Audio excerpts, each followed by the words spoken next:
Good day, good afternoon, good evening, everyone. This is Viper S Viperland, and I'm back here with House and Fata Morgana, and we're still on post-credits chapter 1. It's still going. Yokopo's having a great time. Definitely didn't get poisoned.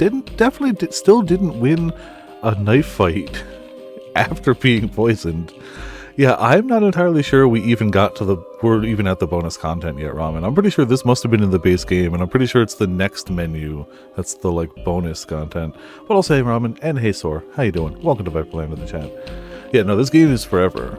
This game is forever as the house is. Can't breathe. Poison will do that. My blood feels like it's made of magma. My throat burns. My skin, it's like it's being eaten away. Excuse me.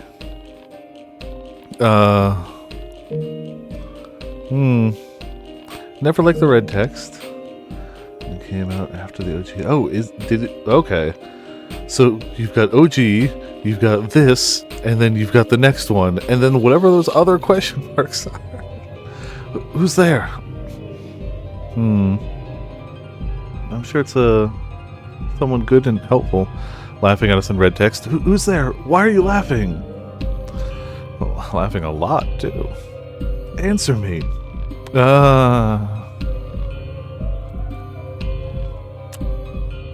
It's having a bad poison trip, yep. How does it feel, boy? To know it all went exactly as I said it would.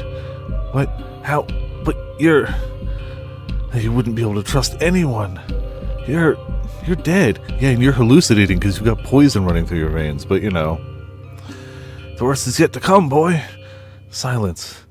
You could work yourself to the marrow of your bones, and still the people will never look beyond the surface. I said enough. Listen, you can hear the scorn in their voices. They're calling you a tyrant, a soulless monster. I know you can hear them. They are not. They say you're no better than me, that you're a foolish ruler who cares not for his people. They shout an endless cacophony of discontent. Cacophony is another great word. Love that. Shut up. Just shut up. I'm nothing like you. Can you then remain a virtuous leader, no matter how bitterly your people despise you? Is your love for them truly so resolute? No, the virtue you brandish was never so selfless. Tell me I'm wrong, slum rat. It's not benevolence that drove you to take the throne, but a thirst for power, for prestige, for that new game plus. Not another word. Do you know what truly brought you here? You were tired of people looking down on you. You thought you would be treated with respect if you had real power. You wanted it more than anything in the world. Enough already.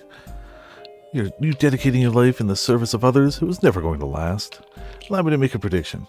Soon, very soon, you'll find yourself drifting over to my side. You'll stop caring about people's lives, and for that, they will despise you. You lose any last bit of sense left in you, push everyone away until you're all alone, and then you'll succumb completely to madness's grip. Stop talking.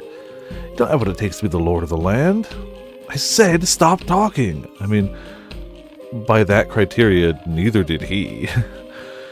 But people aren't the only ones who aren't on your side. You have enemies everywhere you look. The nobles don't accept you as one of them. They'll try to drag you off your throne by any means. Your aides and servants will turn on you. And this won't be the last time you writhe in the claws of poison. Again and again and again and again, never will you stop being the target of others' loathing. Or will you continue to act like some kind of paragon of virtue, never wavering in your faith of others? How long will your benevolence last? In the face of dozens of attempts on your life. Shut your goddamn mouth! Won't be easy, boy, because you came from the slums. You'll face even more, even greater threats than I. Silence! Bet that just terrifies you, drains all the hope from your heart. Well, there's an easy solution. Follow in my footsteps and reign with terror. Stop talking. I've heard enough of your goddamn noise. You're already afflicted with a great curse, boy. A curse known as the Lord of the Land. It's a curse from which you will never be free, and hence you will never be free from me. He's seen some bad times.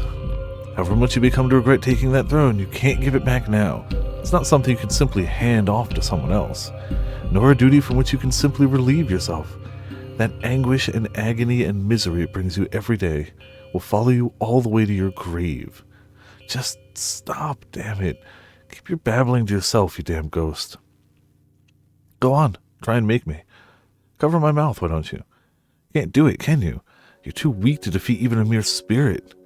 Shut the hell up. I know precisely what your future holds, boy. You sit upon the throne alone, not a single person at your side, and not even death shall free you from your eternal solitude. For it is not but an empty shell with which you decorate the throne. Excuse me. Stop talking! He's not gonna stop. If yelling at him worked, he would have stopped by now. Wait, did he actually? Nope. Do you hear that, Slumberette? Someone's coming for you. Question is, do they act out of genuine concern? Can you be sure the water they give you is safe to drink? Perhaps they mean to finish you off. If a simple grunt like him could get his hands on poison, how easy do you think it would be for the Lord's Council to procure a substance hundreds of times more potent? Hell, he wouldn't even have to go through the trouble. You're no more a threat than an insect with its wings torn off. A feeble woman or a crippled slave could plunge a knife into your trembling spine with a little effort. Behold, the former mastermind of the revolution. All this suffering, you brought it on yourself by trying to defy your fate.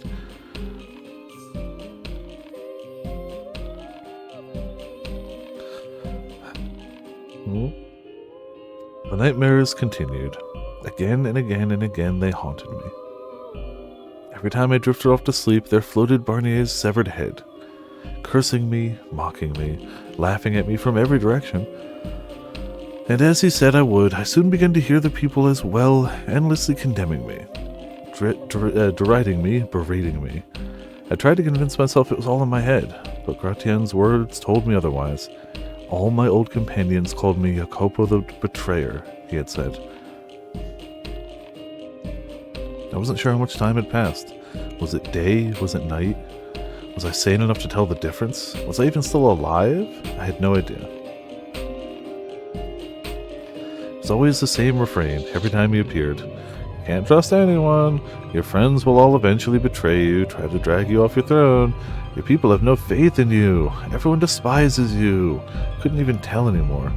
Were those Barnier's words, or were they coming from the depths of my own mind? All I knew for certain was that there was no escaping them, and that they were slowly eating away at my spirit.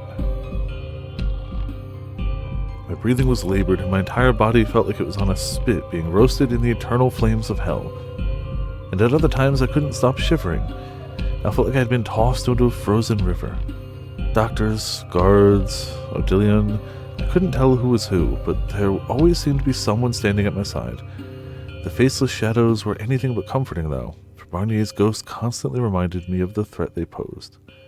I quite certainly wailed like a terrified child. Everyone seemed like a danger. If even Gratien couldn't be trusted, who was to say the doctors weren't sneaking poison into my medicine? Who was to say Odilion didn't plan to silently remove me? I didn't know who I could trust, or maybe Barnier was right. I couldn't trust anyone. When you're listening to the disembodied spirit of a mad tyrant, maybe you've taken the wrong path in your life. When you go, maybe that disembodied spirit that torments me mentally as I sit here poisoned and slowly dying, maybe they've got a point. No. Yeah, all of a sudden it's a bit more understandable. This also really cements the fact that when you got voices in your head telling you, trying to bring you down, it's hard to bring yourself up.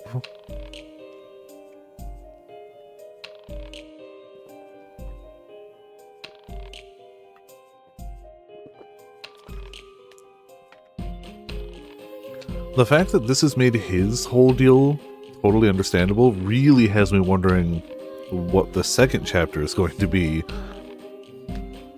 Is there a way to make Bestia seem fully understandable, like, oh yeah, I get it, cool. Because I don't think there is. I think even at Bestia's best, he just wants to do better in the future. And that's at his best. So I don't know. Still he cackled. Still he cursed right by my ear. There isn't a soul left in the world who won't betray you, he whispered, laughing away.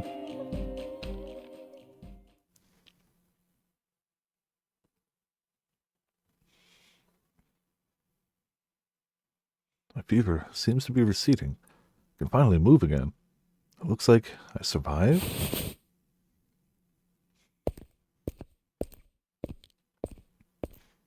Hey, is anyone there?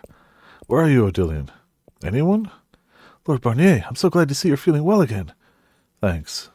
We've all been worried sick. Lord Barnier? What? Oh, pardon. You just seem, not quite yourself. But after all that's happened, I suppose I shouldn't be surprised. How long was I out? 3 days, sir. The poison kept you bedridden for 3 full days and nights. That long, huh? I've got a lot of work to catch up on. Yes, sir, but I implore you to take things easy for the next few days. When do I ever have time for that? Now, where's Odilion? I haven't seen him. Go fetch him for me. He's presently... Don't tell me he's not around. Where the hell did that old man get off to? No, he's here. Please, Lord Barnier, try to remain calm. Odilion was... sitting on the throne. Odilion! My lord, is that you? Oh, no. Did he get poisoned too? Thank heavens. You are well. Forget about me. What happened? My deepest apologies. I don't want an apology. I want you to tell me what happened. Please, my lord, distress not over this simple old man. Why, Odilion? The Odilion I know would never deign to put himself in front of a gang of slum dwellers. Please, Lord Barnier, try to remain calm. Odilion was struck in the head with a stone and is in critical condition. Oh. The following day, that is the day after Gratien poisoned me, 12 people from the slum showed up at the manor gates. They cried in angry protest against the Lord, demanding change. Evidently, Gratien hadn't kept a word of my deception to himself. So in addition to their other complaints, they shouted that I was a fake, that I wasn't actually nobility. They threatened to reveal my secret if I didn't do something about their living conditions. As the commotion dragged on through the day, people within the manor started getting restless. Eventually, it got to be so tense that Odilion stood near a window, told them they needed to cease immediately, and that if they wouldn't, they would be charged with... lèse majesté? Something legal. Which is when he was hit in the head with a rock and lost consciousness. God, you damned fool. I'm quite pleased to see you have recovered, enough to shout with such vigor. Now I needn't worry. Wait, slow down. Worry about what? Regrettably, it would seem old age has bested me. I think the stone must have gotten my eyes, for I cannot see you there, my lord. I'm right here. Please, don't give up on me. You're stronger than a stupid rock. Give it a few days, and you'll be back to perfect health. And even if your sight doesn't come back, you can still do your job. I can tell you everything I see. Come on, Odilion. My sincerest apologies. Please, why would you even go and try to talk them down yourself anyway? Whatever happened to acting only in your own belief? What did you have to gain from not having them executed on the spot? They were rioting in front of the Lord's manor. You had no reason to bother warning them. There was no question they were committing a serious offense. Why didn't you just do what you would always do? And then I would argue with you about it, like I always do. What the hell got into you, Odilion? I suppose I must have softened up somewhat. Excuse me? You cared so much about your friends in the slums, my lord, that I took pity on them. Old age seems to weaken more than just the body. Truly inconvenient. Odilion, nevertheless, I am glad this old body held out until today. What are you? I would not have been able to pass on peacefully had I not seen you recovered from the poison, my lord. Stop it, don't talk like that. I told you, you're stronger than one damned rock. I'm your lord, damn it. My word is law. Your word doesn't stop death. Excuse me. It is with great regret that I must defy my lord's command. Enough. I mean it. You stop this right now. Oh, my warnings against being swayed by your emotions remain unheeded, I see. And who the hell's fault do you think that is, huh? You are the Lord. The sooner you learn to control that blaze, the smoother your future endeavors will proceed. Do not allow your days to be cut short as well, in a moment's weakness. I implore you to always remain strong. Strong and ever high of heart, so that none may drag you down. Yeah, he's trying. It's not working, Ark. It doesn't work that way usually. With death upon me, my hands are shaking dreadfully. Didn't think anything scared you. It terrifies me to know I'll be leaving you alone. Before I was able to teach you everything, cannot bear knowing that I've forsaken you at the onset of a great and perilous journey. There's so much more I have yet to pass on to you that you will need in order to become a great ruler. So much. Then don't go. Stay and teach me. You said you wanted to fulfill your duties as consul, that you didn't want to die until you'd accomplished something worthwhile. You can't tell me you're satisfied with this. Odillion. Odillion? Odillion. Don't do this. You can't. Say something. Please, say anything. Tell me it's all a cruel prank. Odillion!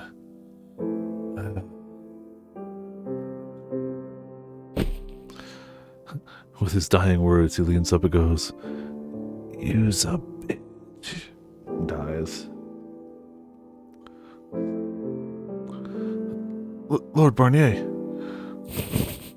Odillion is dead. Make arrangements for a funeral. Yes, Lord. What happened with the riot? They fled soon after striking Odillion. I would wager they returned to the city. Thank you. Would you like something done about them, Lord? I would. They need to understand that their actions have consequences. Yeah, this is straight dive bomb into exactly where we knew he was going, but yeah. Slandered their lord and murdered his council. We can't just let them walk away from that now, can we? Then we will have them all arrested and thrown in the dungeon. I said there would be consequences. If we just slap them on the wrist, they will come back and do it again. They'll mock me, condescend me, ridicule me, keep making a mess of my home. Yeah, and you know, the previous lord really did like sending messages and murdering people, and that stopped people from, you know, mocking him, condescending him, ridiculing him, storming his gates and murdering him. That stopped all that, right? Right? You guys remember that all stopped because he murdered everyone, right? Yeah.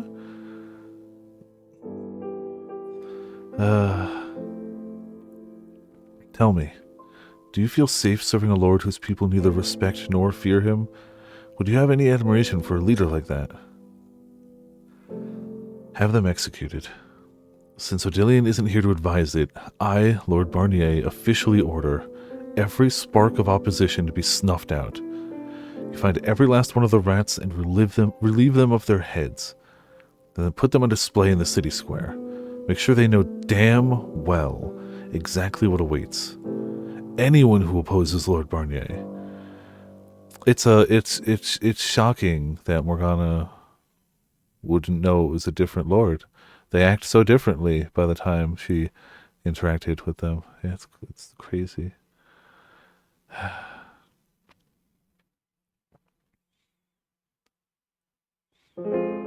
Odillion's blood was on my hands. My inexperience and naivete had gotten him killed.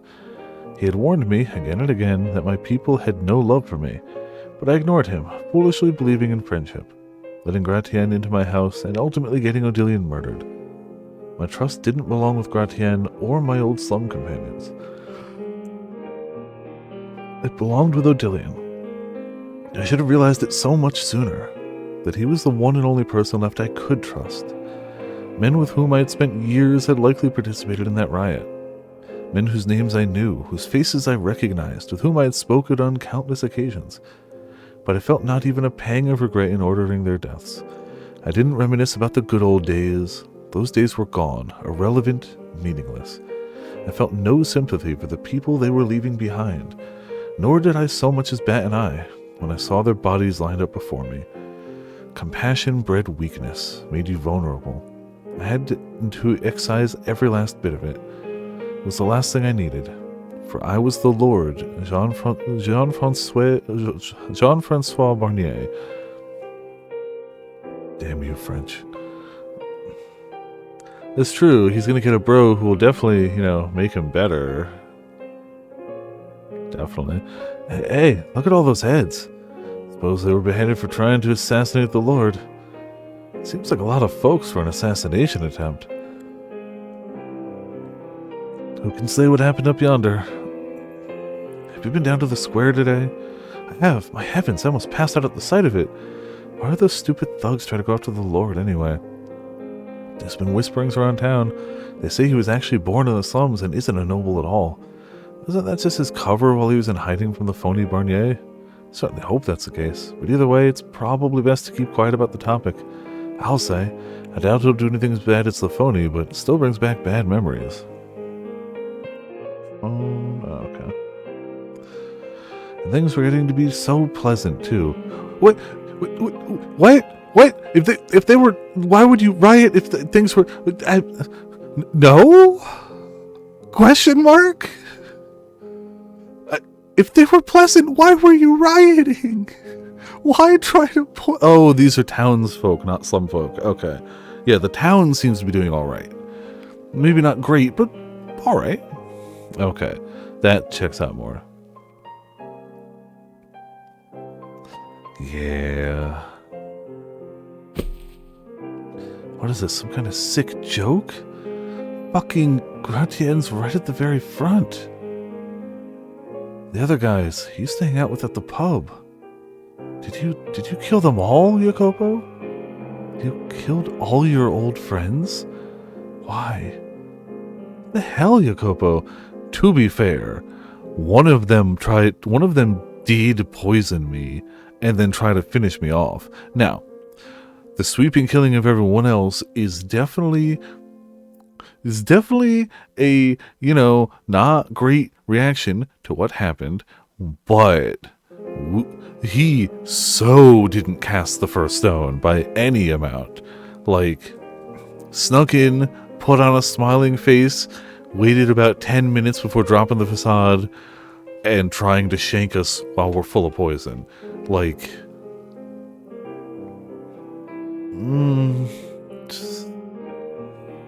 now, is this an appropriate countermeasure? No, it's not. But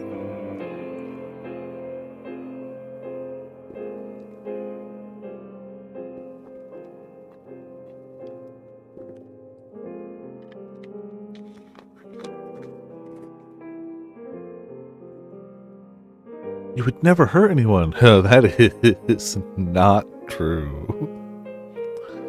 What happened to you? Power corrupts, we'll go with? There's way more to it than that. But it's still partially that, too. You went through hell with these guys. Yeah, and then we went through hell trying to make their lives better as best we could with the power we were given, and were treated like trash for it, betrayed, and had assassination attempts on our life. So, power corrupts, but it's huge. Yeah. You just fucking murder them. I don't know. We went through hell with these guys too. How could they just come into our castle and poison us? And then try to shank our damn near defenseless body? These questions go both ways. Look, I get why she... Look, I get it. I get it. I get where she's coming from. But, have you really changed that much? Yes, definitely.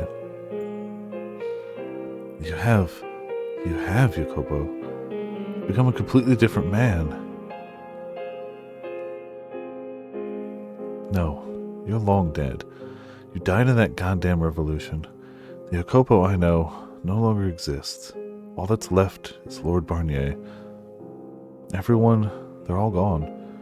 You, Morgana, Siren, Jiren, Gratien, every last one. What the fuck, man? I can definitely see why she'd be like, yeah, I'm gonna try to kill him. He's gotta go.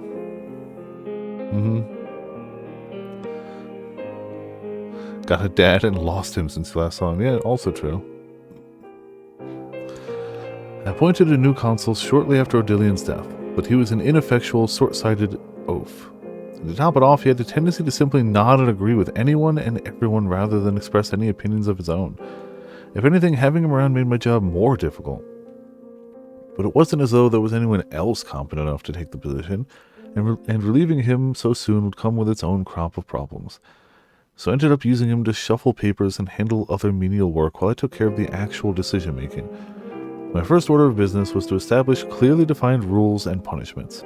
Speaking ill of the Lord, spreading false rumors about his lineage, creating art of any form which could be interpreted as defamatory. Damn, he's striking wide. These were all considered acts of lèse majesté, and in the most severe cases were potentially punishable by death. Wow. Okay. Started seeing results almost immediately. Yeah, I imagine you would when you punish people by death for barely talking. Yeah, you're gonna see people. Yeah, the people stopped claiming I was a fake, that I came from the slums. The Barnier name became a symbol of fear once again. My renovation efforts proceeded as originally planned. The city flourished as a commerce hub. Excuse me. Attracting merchants and patrons and visitors from near and far. Some fields had to be removed as well to accommodate the expansion of the marketplace, but they were hardly producing anything worthwhile to begin with. If farmers wanted to keep farming, they were free to move elsewhere. I scaled down the size of the slums while scaling up security. Lacking leadership, what little remained at the peacekeeping group had turned into a gang of unruly thugs. So rather than keeping the peace, they largely made things worse. In response, I forbade the formation of unauthorized organizations within the slums. And with all that in place, the city was much safer and more orderly, and the economy significantly stronger than it had been under my predecessor's rule. However, those unfortunate enough to miss riding the wave of economic growth found themselves falling ever further behind their neighbors. The ravine between the poor and the wealthy had become nigh uncrossable. Yeah, I'd have no idea what that would feel like. No idea what that would feel like. Truly, truly mystifying. My own manor was hardly a bastion of safety either. Not only was I rapidly enacting new policy, laws were stricter and punishments harsher than before. So many were, to put it lightly, more than a little displeased with me. Yeah, that doesn't repeat in history ever. It's not like there's any particular times where, like, the gulf between the wealthiest people and the majority of the people is at historic highs. Truly meteoric historic highs. You know, it's just never would happen again. Especially not in modern days. Gone through several food tasters and just as many direct assassination attempts. Oh, jeez. I'd gone through several food tasters is not ideal. Yeah. Wasn't particularly difficult to avoid major incidents by simply suspecting everyone, but I could seldom relax as a result. In time, I came to prefer solitude. Well, not so much prefer, as require for my own safety.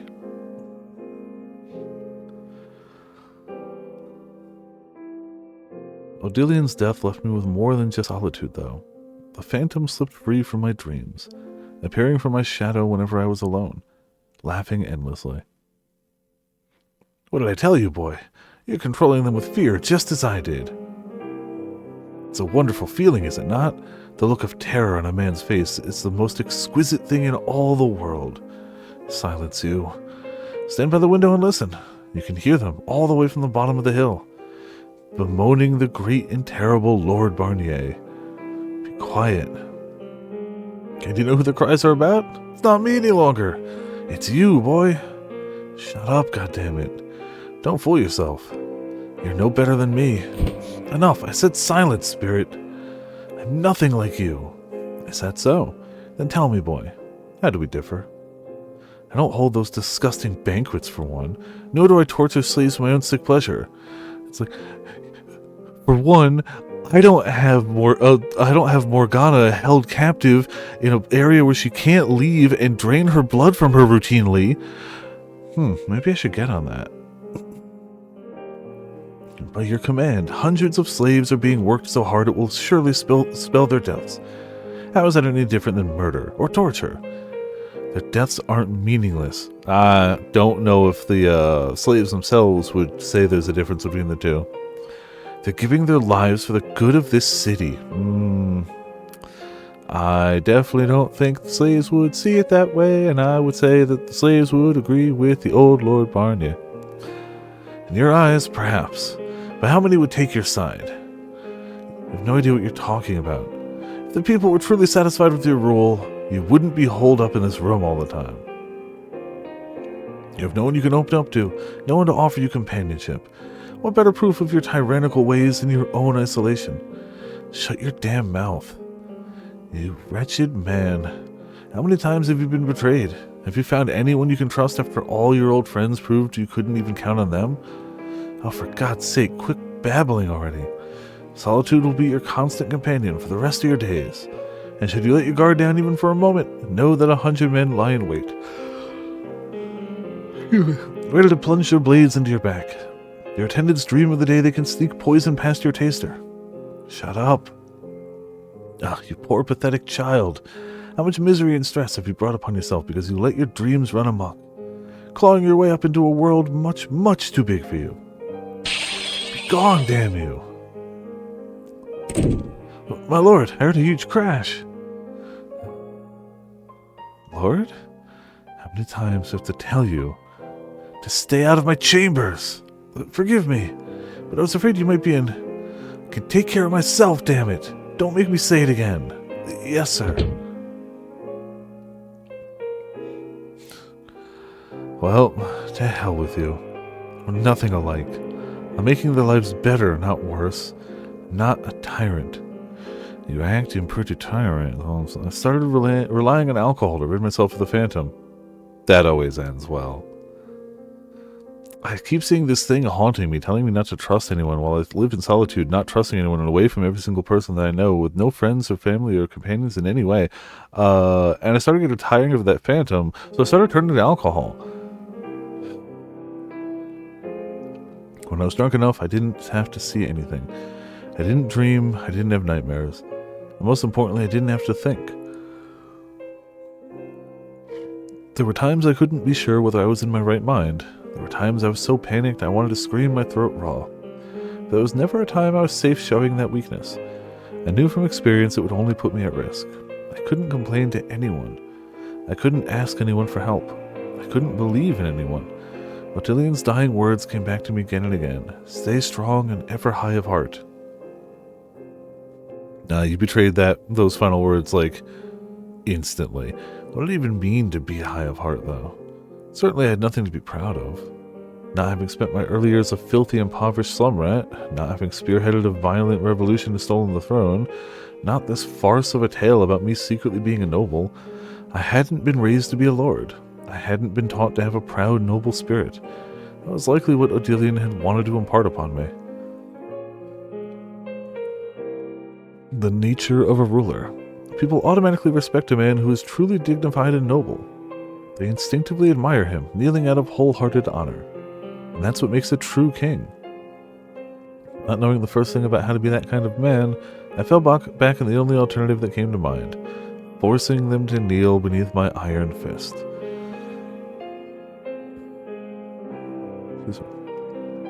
2 years under Odilion's tutelage was nowhere near long enough to instill in me the natural nobility I needed. Thus was I left to be tormented by this accursed phantom whenever alone, and play the ruthless ruler elsewhere. In my attempts to mask the fear lurking within, I grew louder and more ostensibly contemptuous. Practically every other word out of my mouth was an insult. The Odiokopo was long gone, and Lord Barnier had crept in to take his place. It was gradual enough that I hardly realized it was happening. But now all I saw in the mirror was the face of a cruel, wretched man. I even came to hate my old self, think him foolish. What kind of a vapid, nebulous dream was I want to go out into the world? What basis did I have for thinking myself any more significant than any other kid on the streets? Where the hell did I get the idea that having influence meant having freedom? I could barely even take care of myself. Where did I get off on thinking a little power would let me protect the people I cared about? What about now? What fundamentally did I even want now? What did I have to protect? Nothing. I was too far gone. There was no light to be found no matter how far I marched this path, and only a bottomless abyss waited at my back. I had left myself with nowhere to return to.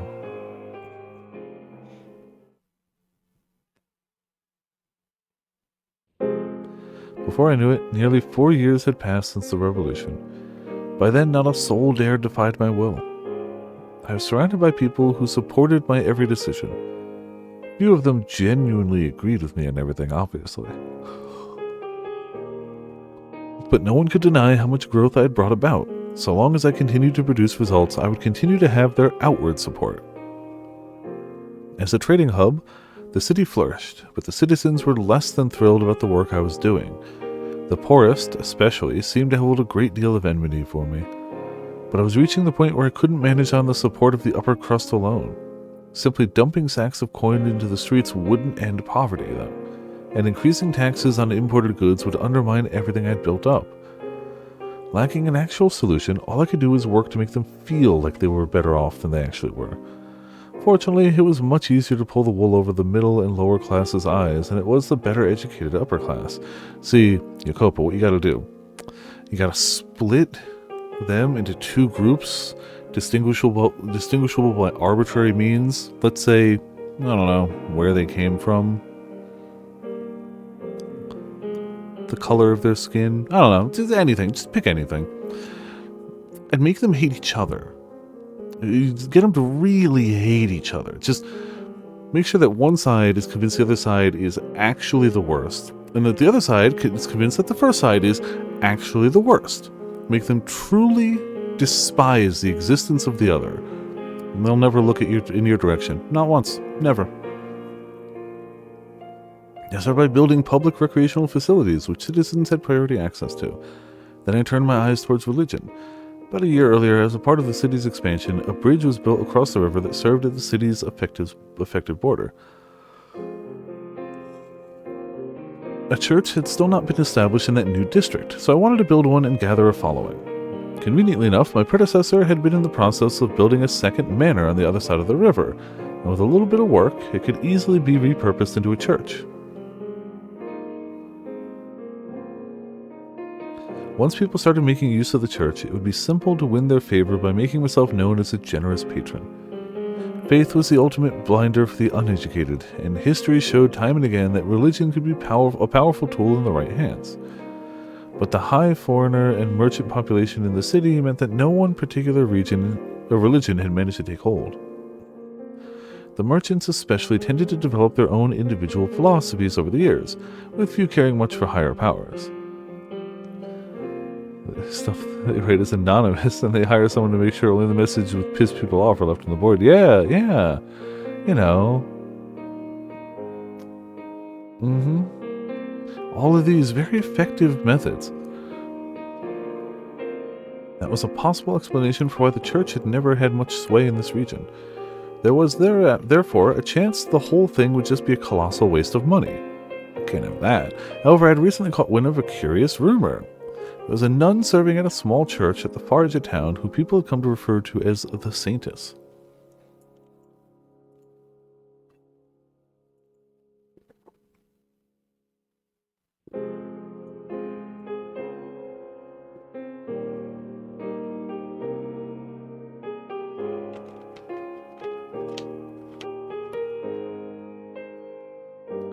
Marie, come here, Sister Marie.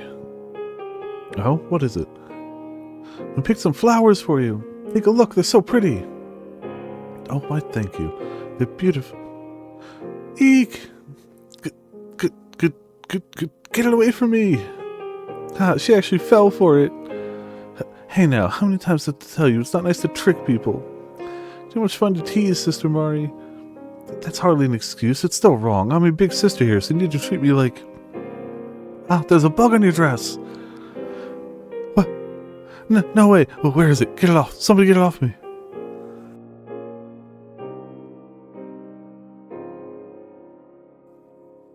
I have to assume, yeah, there were bugs in the flowers or something. Bro is rapidly approaching. True.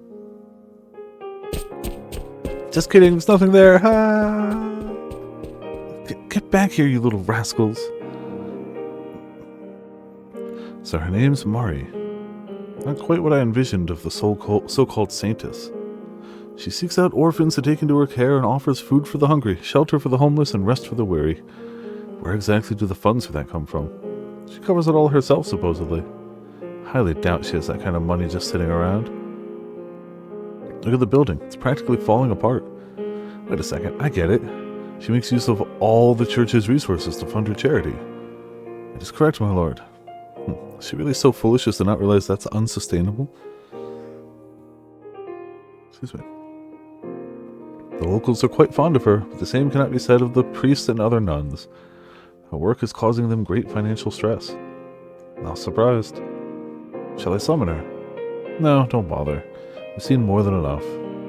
Yes, my lord. What? You have something to say? No, my lord. Simply find it curious you would take the time to come all the way out here when you have far more important work to attend to. Not that I would ever imply your judgment is anything other than impeccable, my lord.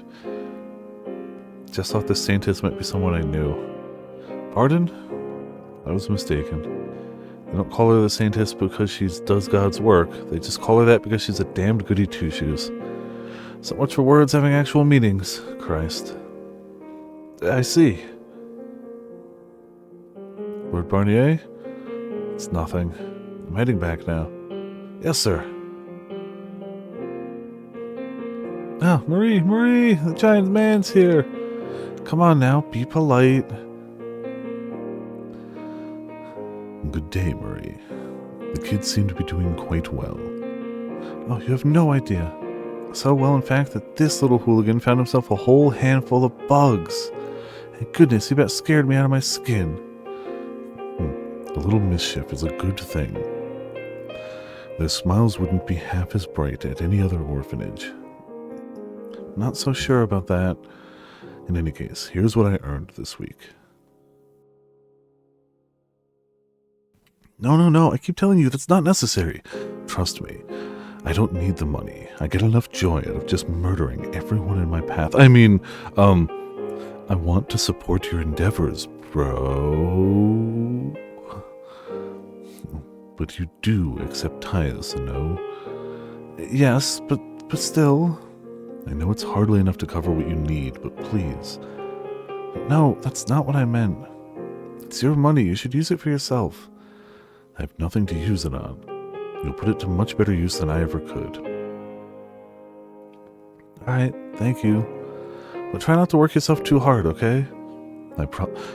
When you enjoy what you do, you'll never work a day in your life. He keeps just dropping hints about these things. He's just like, oh, okay. Goodness, you really do make a lot in a week. I didn't realize carpentry... Carpentry. Yeah, it's a giant saw he keeps around his waist all the time. Oh, like, obviously he wasn't going to tell her, but, like, come on, you got to come up with a better lie than that. Didn't realize carpentry paid so well. Indeed, I'm fortunate enough to have found good work. Maybe I'll leave the church and take up carpentry myself. Just kidding. You kid, but you do quite well for yourself. You're strong enough to carry me, at least. I took every last bit of strength I had. I mean, they'd be a dynamic duo. He murders the people, she makes the caskets for them, they're getting paid on both sides of it. You just gotta have a third person who buries them, and you're done. You got it all. Who's that man? Even with all the foreigners we get here, I've never seen anyone who looks like that. He's a frequent visitor to this church, though he does not appear to come for the charity. An Oriental, perhaps. The Oriental? My former consul told me of them once. Vagrants from the Far East who supposedly look much like that man. I'm curious. You may be able to fool the nun, but I know damn well no carpenter in the world makes that much in a week. Yeah, immediately.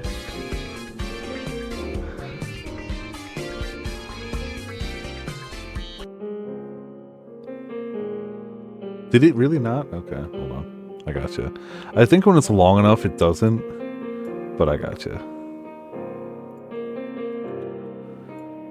Unlike the resub notifications, I think these ones just, if they're too long, it just goes, ha, no. Do you know what? Considering where we are, we're doing French. My name is Bro. I am 33 years old. My house is in the northeast section of Italy, where all the villas are, and I am not married. I work as employee for the actually real carpentry store. And I get home every day by 8 hours at the latest. I don't smoke, but I occasionally drink. I'm in bed by 11 and make sure I get 8 hours of sleep, no matter what.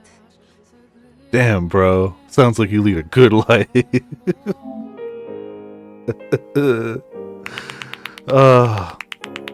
may be able to fool. Oh, yeah, now I read that. Something fishy about him, you don't say. Look into that man. Tell me anything you find out about him. Yes, Lord Barnier. Now I'm heading back.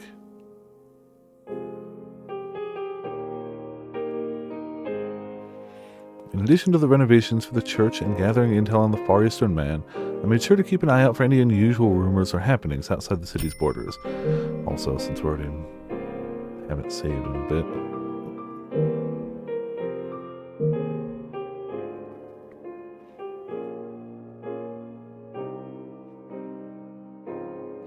Of all the reports I received, the one that caught my attention was word of a witch who lived by a lake. The lakeside witch supposedly had miraculous powers, allowing her to cure any ailment, and the effect was transmitted through her blood. This wasn't the first time I had heard of the witch, an elderly woman who prepared and sold medicinal herbs, but I hadn't realized that she also traded in miracles. It sounded like a bunch of snake oil to me, but she had allegedly cured a deathly ill young girl and started to make quite a name for herself.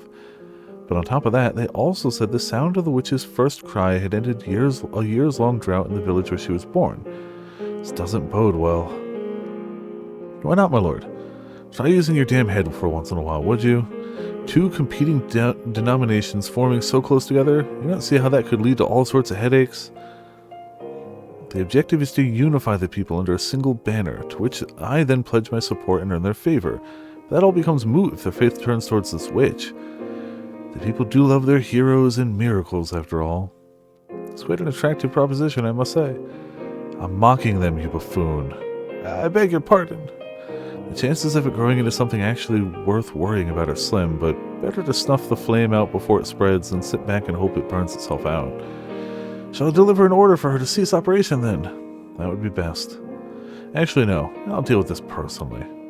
You just keep your mouth shut and do exactly as you're ordered. Nothing more, nothing less. Understood? Yes, Lord. To start, summon the man from the church. A few days later, I was standing face to face with the man in my audience room. He seemed much less personable in person than when I had seen him with the nun. Stone-faced, cold, and faintly smelling of blood. Not that I could actually smell blood, but there was an animalistic air emanating from him.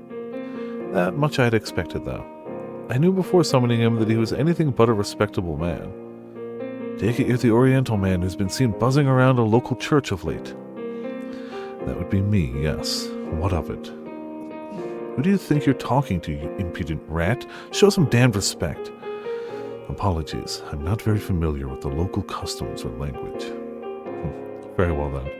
You're fortunate I'm such an understanding man.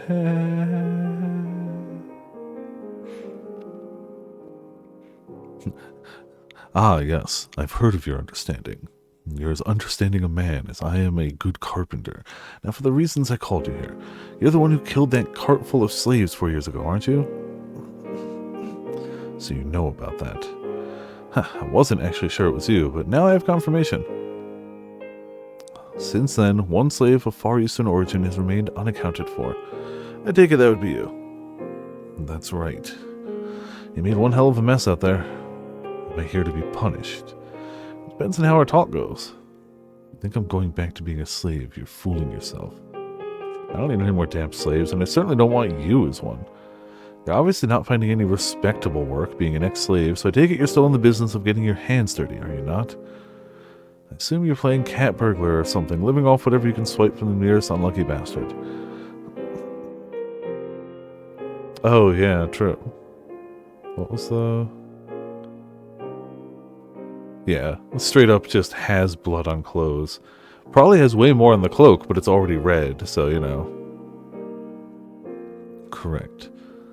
Isn't it comical, then, that you would choose God's sacred house to stretch your legs in, you filthy dog? I absolutely agree. I thought that would get a reaction out of you, but it seems you've got no bite in you today. I'm sure the cloak used to be... sure, yeah, maybe. Never mind, let's get down to business. You're going to help me out with a little something I'm working on. Help you with what exactly? Something that's going to make me a lot of money. And if you lend a hand, I'll make sure you're well taken care of. Along with the church you're so fond of, and the nun you've taken a liking to. That nun of yours has made quite the name for herself. Out in the city proper, people have started calling her the Saintess. They're right about that. She is. The commoners love their heroes and saints. They eat that rubbish right up. But saint or no, you can't simply create food from nothing. Her work is causing financial troubles for the church, is it not? It is, yes. If you help me with this, I'm offering you an entirely new church, one where she has complete control to do as she wishes.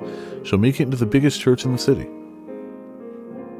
She'll be able to help even more people, which should surely please her. What would you have me do? Jumping at the first whiff of scraps. You really are a dog, aren't you? I don't like conversations that overstay their welcome. All time spent talking is time spent not stabbing people to death. Fair enough. Let's get to business. Not far from here lives a witch whose blood has the power to cause miracles. Miracle blood. Sounds like a sham to me. You never know. They say the sound of her first cry brought rain to the land where she was born, saving the whole village from drought.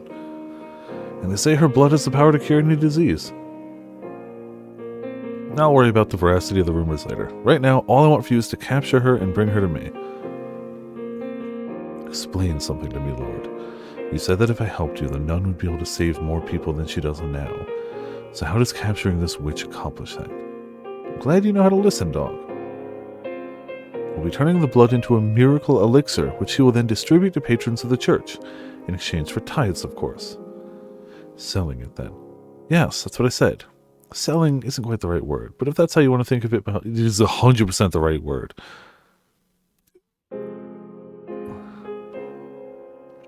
The commoners believed the Saintess handing out an all-powerful miracle medicine. They'll lap it up. And in turn, you'll make a fortune. Exactly. Money you can use to support her church. It'll be a boon to the city's economy as well. A single witch's freedom is all it will cost for everyone here to come out happy. So what'll it be? Will you help, or will I have to? I'll help. I have no reason not to. Decisive and a good listener. Excellent. Once I've captured the witch, where do I take her? I have a mansion set outside where your nun can run her church. There's an observation tower on the grounds. The witch will be kept locked up there to ensure we have a constant supply of blood. Okay. When do you want me to get her? You're just chomping at the bit now, aren't you? Thought you'd hesitate at least a little, but I guess it was foolish of me to presume to understand how a killer's mind works. All the resources I put into investigating you and everyone close to you were wasted, it would seem. Do you even have a conscience? Don't act like you're any different. I assure you, I have a conscience. Had. You had. You definitely had. Yes, I would believe that. Yeah, it's charitable donations required in exchange for miracle medicines we harvest for free. We pay the emotional and moral toll and then charge you money. Mm-hmm. I wouldn't be doing this if it wasn't necessary for the growth of the city. We already know that's not true. No, I mean you're as much a murderer as me. You would never come up with a scheme like this if your hands were clean. The man's right. You're nothing but a murderer.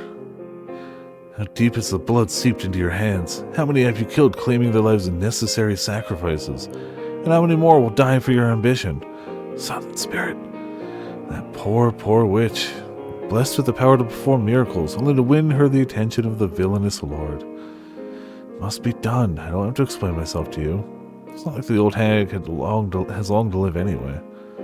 What the hell is villainous about having her spend her final days for the greater good of the city? So many lives will be improved at the cost of only one. Keep telling yourself that, boy. What you're doing is no different than my banquets. Yeah, now he's really... Yeah. You're cut from the same cloth as the man standing before you. And the same cloth as me. Gone, Phantom. Watch your mouth, dog. Don't you dare insinuate I would ever condescend to your level.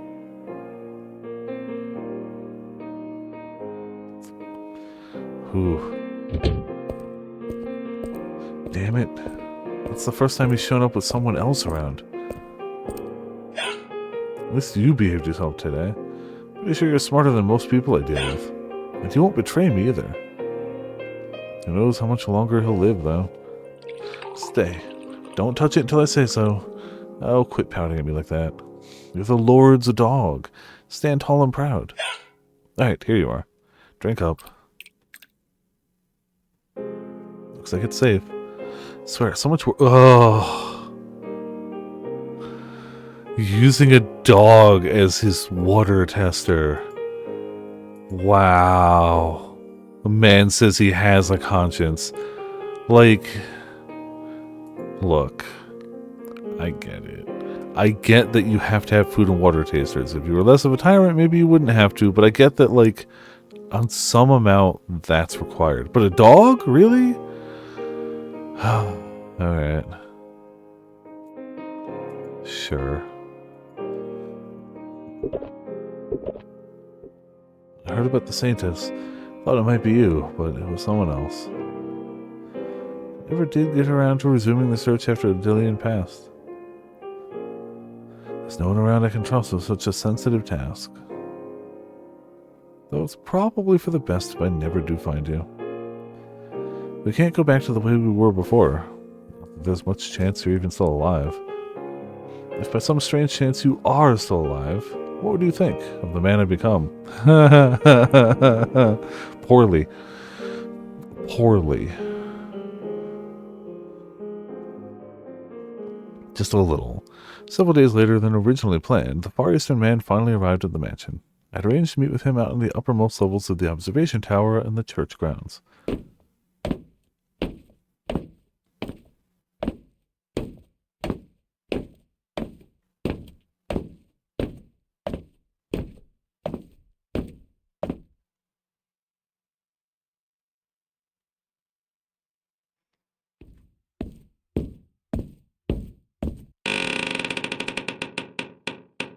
Damn. WD-40 that door. About time. Man appeared before me, a burlap sack slung over his shoulder. I had ordered to use the sack, afraid he might be foolish enough to actually drag the old woman all the way here. There's your witch. He threw the bag on the ground, causing the woman inside to let out a muffled grunt. Didn't sound like an elderly woman's voice, though. That stench. Tell me you didn't harm her, dog. I smell blood. You only instructed me not to kill her. Mistakes were made, limbs were lost. Damn it. I cleaned up all the blood it got on me. No one suspected anything. It's even further gone than I imagined. Should have been clearer in my instructions. Though I suppose it doesn't matter much. She's not going to live long either way. that you were able to immediately recognize it as the smell of blood says quite a bit, Lord. You have killed before, haven't you? Enough yapping. She is alive, yes? Of course. Biting back a sigh, I tossed my gaze from the man to the bag. I felt slightly sorry for the woman, but the feeling didn't last long. I'd seen too many bloodied, mangled bodies, both dead and alive, to be fazed by one more. He crouched down to untie the bag, and a young girl came tumbling free. It can't be. As soon as I saw her, I knew exactly who the girl was. It had been 4 years, but no length of time could wipe from my memory those patches on her face, or those breathtaking golden eyes. But why? Oh. What was she doing inside the bag? Why had I ordered her captured? No. How could I have done that? Morgana. She was pale as death, shaking visibly. Confusion seized me, a cloud of swirling darkness forming before my eyes. The first thought that came to mind was that he had gotten the wrong person. I'd only ordered her captured because I thought the witch by the lake was an old woman. If I had known she was a young girl, let alone her, I would never have given the command. I mean, I'm willing to sacrifice people, but only old people. You have to believe me. Correct, yeah. Just hit it with that miracle blood, the rust just falls away. Those thoughts led nowhere. I can't imagine blood helping rust. I have to imagine it would just exasperate it, right? Like, it would just make it worse. Those thoughts led nowhere. I was simply trying to avoid facing reality. Trying to place the blame on anyone but myself. I couldn't take back what had already been done. I couldn't change it. There she was, the girl who had once won my affection, lying in a ball on the cold stone with an arm missing. It didn't matter how we had gotten here, or what I had felt about her. There was no fixing what I had done. She looked up at me, the source of the muttering above her. Her eyes were opened almost frighteningly wide, and they wandered aimlessly, unfocused to the point I wasn't sure she was seeing anything at all. I felt a tinge of madness in her. Is that you? The words spilled from her lips, so soft they barely reached my ears. Hardly a trace of the beautiful singing voice from my memory remained. It was hoarse and raspy, every sound seeming laced with an unfathomably deep, pitch-black hatred for all existence. You remember me? Would she even be able to recognize me anymore? How could I ever forget? Morgana, she remembered me. The days we spent together. What kind of person I had been. The boy who had refused to give up putting ointments on her face. All our friends. Those horribly unromantic encounters at the graveyard. Her taking shots at me. Me taking shots at her. Did she really remember all the time we'd shared? How could I ever forget? All the pain and humiliation you put me through. What? How could I ever forget the blood sabbats you so loved to hold? What? What was she talking about? Haven't had enough, have you? Leaving scars on every inch of my body wasn't enough for you. You haven't had your fill of my blood. I couldn't even begin to process the words I was hearing. They were little more than angry, meaningless shouts crashing into me. What the hell was she saying? Did she think I was someone else? Did she think I was him? That I was Barnier? No, Morgana. That wasn't me. I wasn't the man who would cause you so much agony. I'm the man who's going to cause you so much agony. Totally different. Look at the girl. You would claim you haven't caused her pain. You're the man who bound me, cut me up, called me a witch, and then tried to kill me. I haven't forgotten you even for a moment. No, I was the man who rescued you from him, I wanted to shout. But I couldn't gather the strength to force up a single word. Only gasps of air came from my lips. was like I had been robbed of my voice. I don't care how much my father preaches forgiveness. That's the one thing you'll never get from me.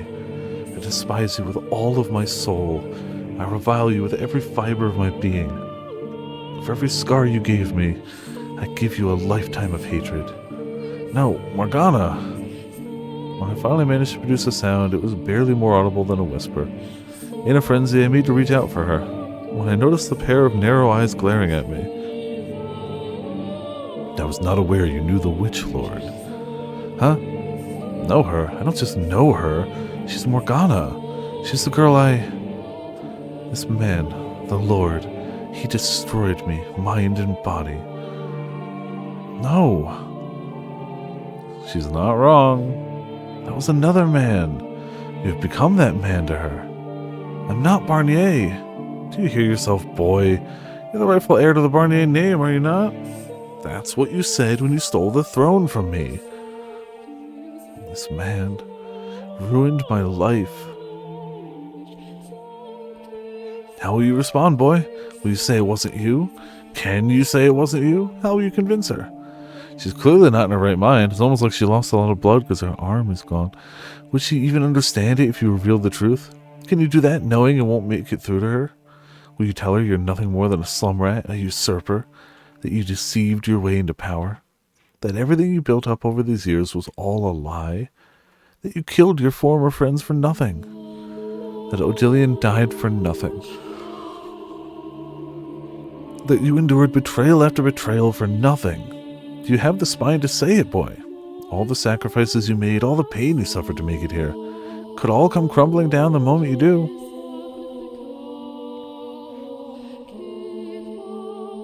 What will it be, false lord? Is the girl worth it? Is sharing the truth with this half-dead girl on the brink of madness worth losing everything you worked so hard to accomplish? Make your choice. What's the matter, Lord? Yes, I know her. Or, I knew her years ago. I see. What do you want me to do then, Lord? You look sick. What do I want you to do? Obviously, why? On Earth. This doesn't change anything. We lock the witch up and proceed as planned. Did I make this choice? Congratulations, boy. Thus concludes your inheritance of the name Lord Barnier.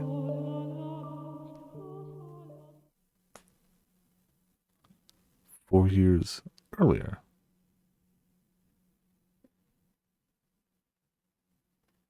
It wasn't until I lost everything that I truly understood just how blessed I had been, how much my time with them had allayed my wounded spirit, and how hard they had worked to mold me into an ordinary girl. But that was all gone now. I may not have said as much, but I liked it there. I was quite fond of the tranquility. I didn't want to lose it. I wanted to be happy as much as anyone else. I had long lost track of how far I had walked. My legs were stiff and my knees didn't want to bend anymore. All my effort to remain upright. I was certain I would never get back up if I did fall down. I still couldn't wrap my mind around what had happened. It was all so sudden, all so horribly senseless. It was so mind-bogglingly horrendous. Part of me refused to believe it was anything more than a bad dream. Good reaction time. And that was what kept me walking. Because if I did accept it as reality, I would lose what remained of my will to live. It was supposed to be a party. The girls got together to celebrate my birthday. Making food and treats that, while hardly extravagant, was still a significant improvement over what we usually had. Everyone was laughing. Part of me was irritated by the whole affair, as I had never been comfortable in such a lively environment. They were celebrating me, my birthday. I should have been overjoyed. Maybe this was my punishment for being so unappreciative. As soon as I stepped out, bandits raided the brothel. Had I stayed there but a few minutes longer, things likely would have turned out quite differently.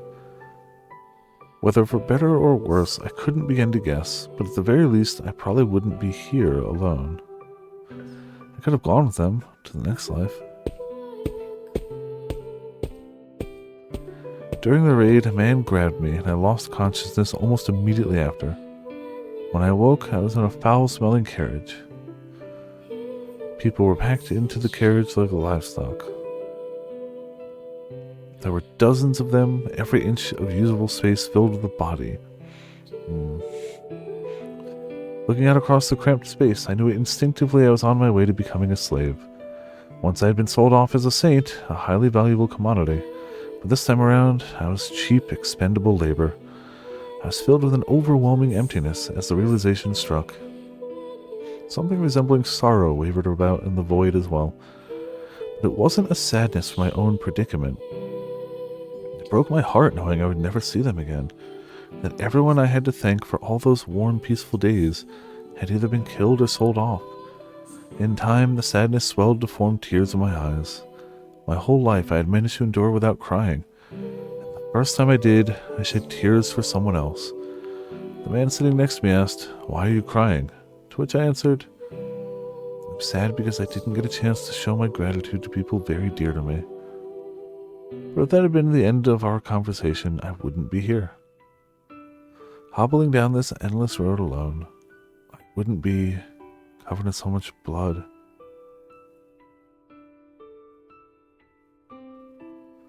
Sometime after I had responded, the man suddenly stood up and murdered the guards and slave traders. As you do. Sold another thing? Okay. At first, the other slaves thought they were saved, and for a moment, I believed so too. He was a very curious-looking man. His eyes smaller and narrower than ours, his nose a different shape. I had never seen anyone who looked like him before. All I knew was that he wasn't from around here. The man, wielding a sword stolen from a guard, searched through the slave trader's clothing for the keys to our shackles, which he gave to me and made me free his hands. Before proceeding to kill the slaves, I stood aghast at the massacre unfolding before me. Blood pooled at my feet, several limbs were strewn about the carriage. Bodies piled up haphazardly, many having only enough time for their eyes to go wide in shock before being cut down. Men, women, children, everyone equals at the end of his blade. Yeah, I assume. I did the wrong voice, but I still assume. Well, we're doing her interpretation of him, so it's fine. But yes.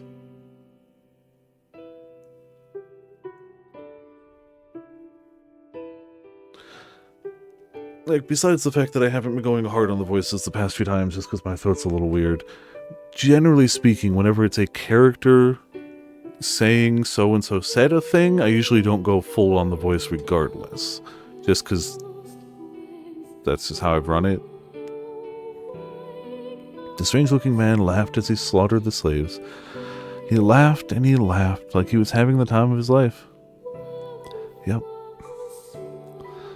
And when he was done, he stopped out of the carriage and wandered off, leaving me alone, the sole survivor. Well, I mean, because we haven't really flashed back to things we've already seen so far. Like, yes, technically we've encountered this before, but I still wouldn't consider what we're doing now flashing back to it. This is a retelling of it with slightly different information and timing. Would not consider this a flashback. We really haven't had many flashbacks recently. Other than this whole thing being seeing things that have happened before, we haven't really flashed back to bits. It's been a while. Like, this whole thing has really been done without any flashbacks. We've cut to other times that might be slightly different chronologically, like here, but again, this is not a flashback. This is just viewing a different thing. So, yeah, I would argue this is definitely a different telling of it, even if we're seeing the same events we've heard described before. And also, the flashback voice is fun and used for short bursts, not for... I couldn't keep that up for a whole night. You wouldn't want me to. I wouldn't want me to. So no, yeah. I mean, look, if we ever hit a game in a visual novel that legitimately had an hour-long flashback, I'd commit. But it would have to be the true definition of like a flashback to something we've seen already, and the likelihood of a game flashing back to something we've seen already for an hour is 0.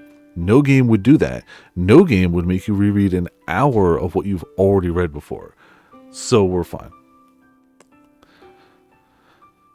I had witnessed so much death in so short a time. An hour of black and white sepia. Yeah, exactly. The flashback voice is the vocal equivalent to black and white sepia. Yes. Cruel, meaningless violence. Its victims powerless to resist. And here I stood among the bodies left alive. For some inexplicable reason left alive. The screams, the despair, the pleas, the death, the laughter. All reverberating inside my head. Oh, Father, who art in heaven, please give me your mercy. I cannot take it anymore. I pray, free me from this pain. My spirit was about at its breaking point. I was certain that I too would sink into the bottomless abyss if I kept all these emotions inside me much longer.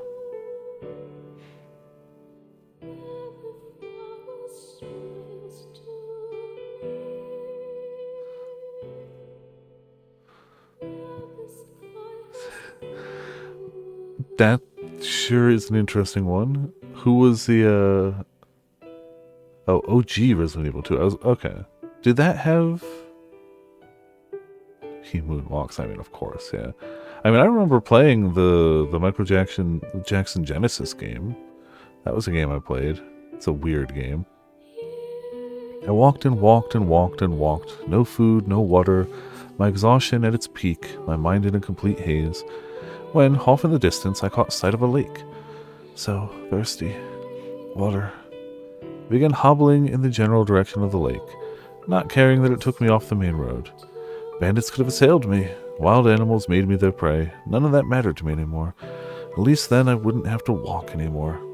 But for better or worse, I made it to the lake unmolested.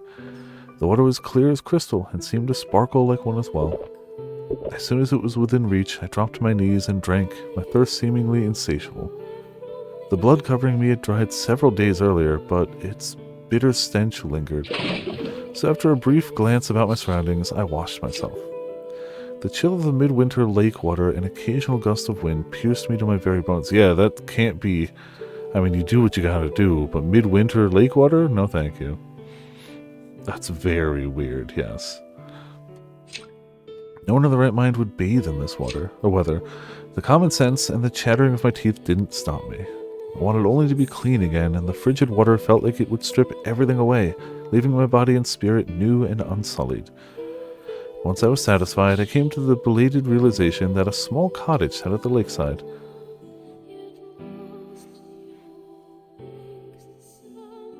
There's smoke coming from the chimney. Maybe there's someone inside. It could be someone bad, though. Maybe it would be safer to stay away. But who knows when I might find someone else.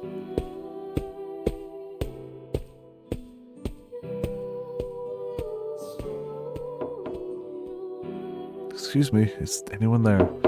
Hello? The door is unlocked.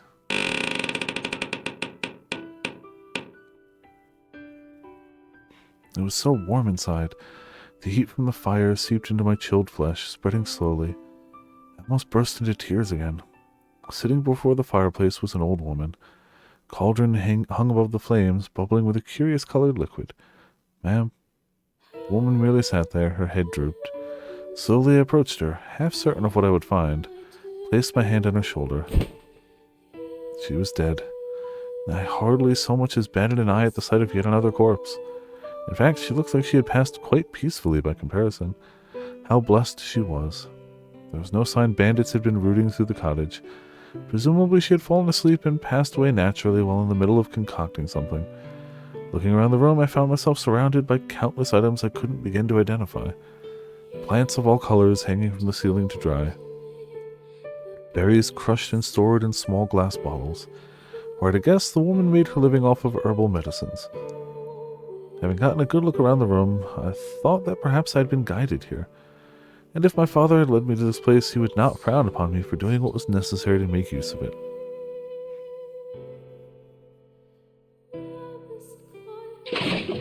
So I dragged the old woman's corpse from the cottage and pushed it into the lake. If I didn't take up residence in the cottage, someone else eventually would. or it would just be left to deteriorate, and I would rather take the opportunity bestowed upon me to have a place to rest my weary soul.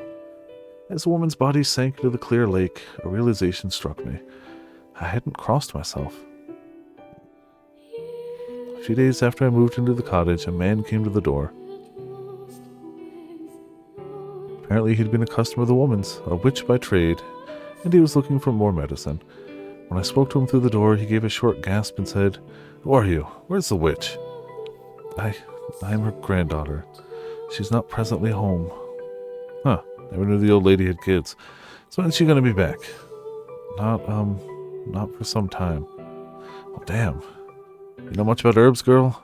Well, as long as I can get my medicine, I don't really care who supplies it. You, her, doesn't matter. I'll still pay. One moment, please.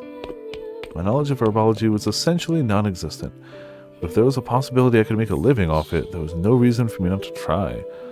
I asked the man to give me as much information about the herbs he had been receiving, color, texture, smell, anything, and rummaged around until I found something that fit the description. The entire exchange occurred through the barely cracked door. The man paid me as promised, but I quickly realized that money wasn't of much use to me, as I had no intention of returning to the city. So I told him that, in the future, I would trade for supplies, which he happily agreed to.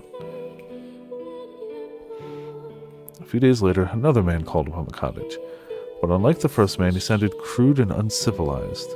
I didn't want to cut off a potential source of supplies, though, so I handed him the medicine he requested.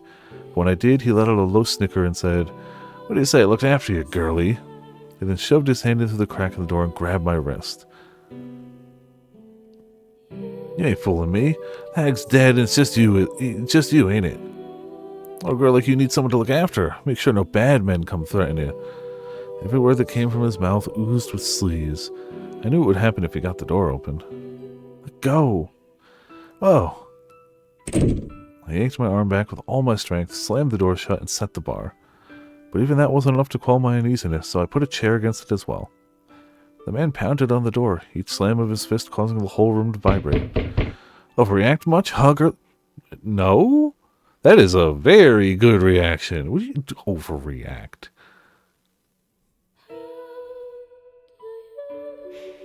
Come on, open up. I still ain't paid you yet. Bought something real nice, too. Open up, I want you to have it. I don't need your payment. I'm never doing business with you again, so please get off my property. Want to say that again? You got a lot of nerve, eh, you little bitch? Open the damn door. You don't want to know what'll happen if you don't. You got more for sale than just bags of leaves, don't you? Open the fucking door.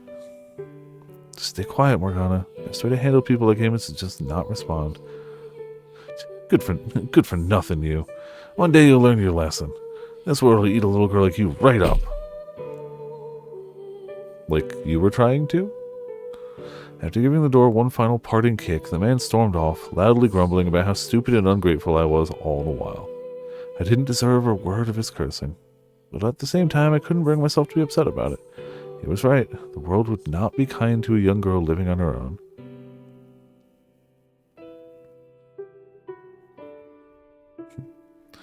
Not so long as men like him roamed free.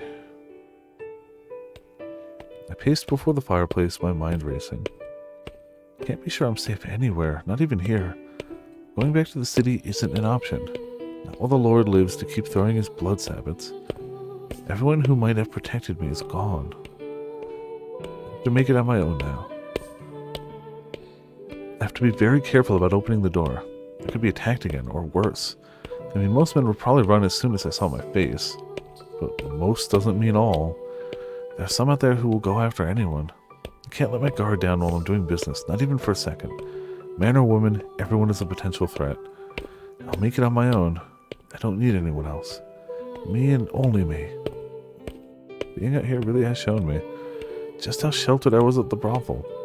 How kind everyone was. How peaceful my life was. I just want to go back. Stop it, Morgana. You're stronger than that. I put enough wood on the fire to last the whole night, then curled up into a ball and slept beside it. For the first time in my life, solitude frightened me.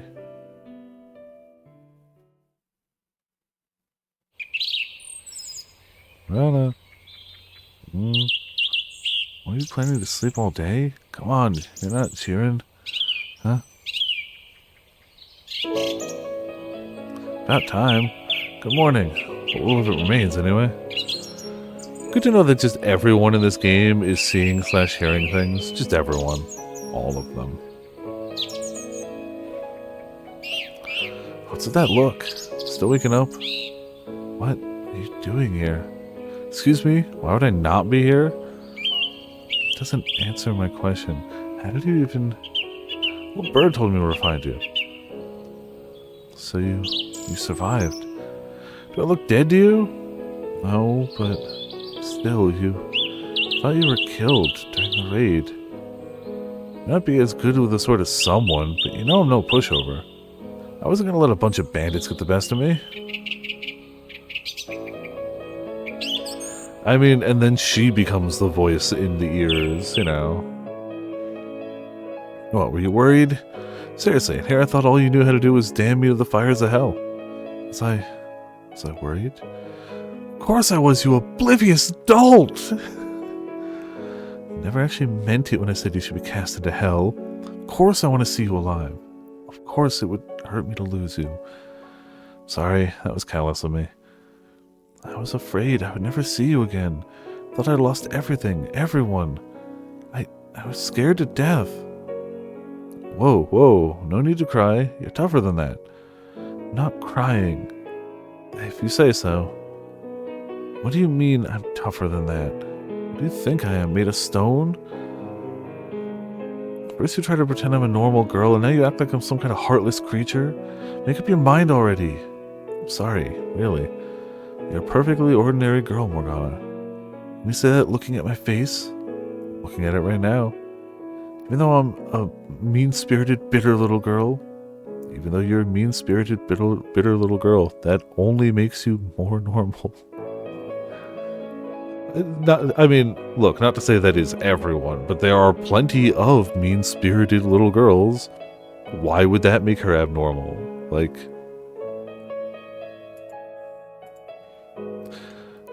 though it's nice you acknowledge it. Oh, burn in hell. Say, I want to ask you something, and I want you to not call me weak for it this time. Let's hear it. Will you stay with me? I don't want to be alone anymore. It terrifies me. Yeah, absolutely. I'll stay right here, forever. You know you won't be able to accomplish your dreams out here, right? And you're fine with that? You bet. You told me to stay, and stay I will. We live right on a lake, and there's some mountains nearby. All things considered, it's not a bad location. You can plant some crops, go fishing in the lake, sprawl out in the grass under the starry sky. Sounds like a pretty good life to me. Maybe sometimes you could sing a little song. I'll sit there listening quietly. Or if you want some accompaniment, I can procure some instruments. Sounds as nice to you as it does to me.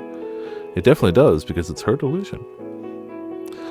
Nothing? Seriously? What else could you want? How about... No. It's more than enough. Yes, if I could have a life like that, it will have made every misfortune of my life worth suffering. Barrel! Ah, yes. Sure is a barrel.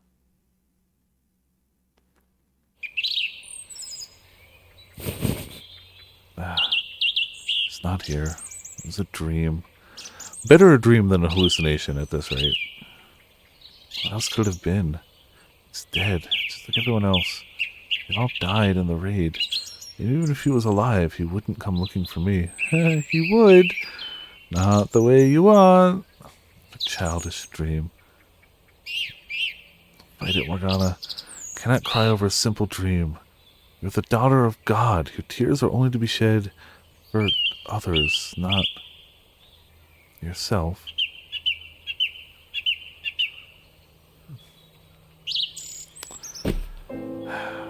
Cannot catch a break. I mean, to be fair, that could be the alternate title of this game. Morgana cannot catch a fucking break. But, you know. Pounded my fist against the floor again and again and again, sobbing like a petulant child. I had never cried like this before. Not as I witnessed men, women, and children being slaughtered, Not when I was taken from my home. Not when I was chained up and tortured by the Lord. It wasn't until I realized just how much I needed that warmth, and that I would never have it again, that my spirit hit rock bottom. Finding and then losing happiness hurt worse than anything else. Wish I had never known happiness. Wish no one had ever shown me kindness. Not if it means I have to go through this. I wish I'd never known what it was like to be normal.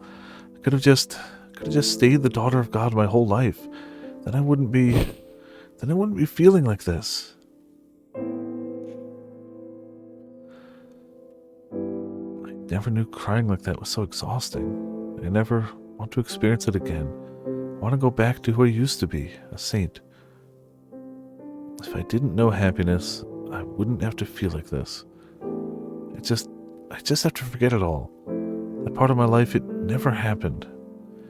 No peace, no rest, only trials from my father.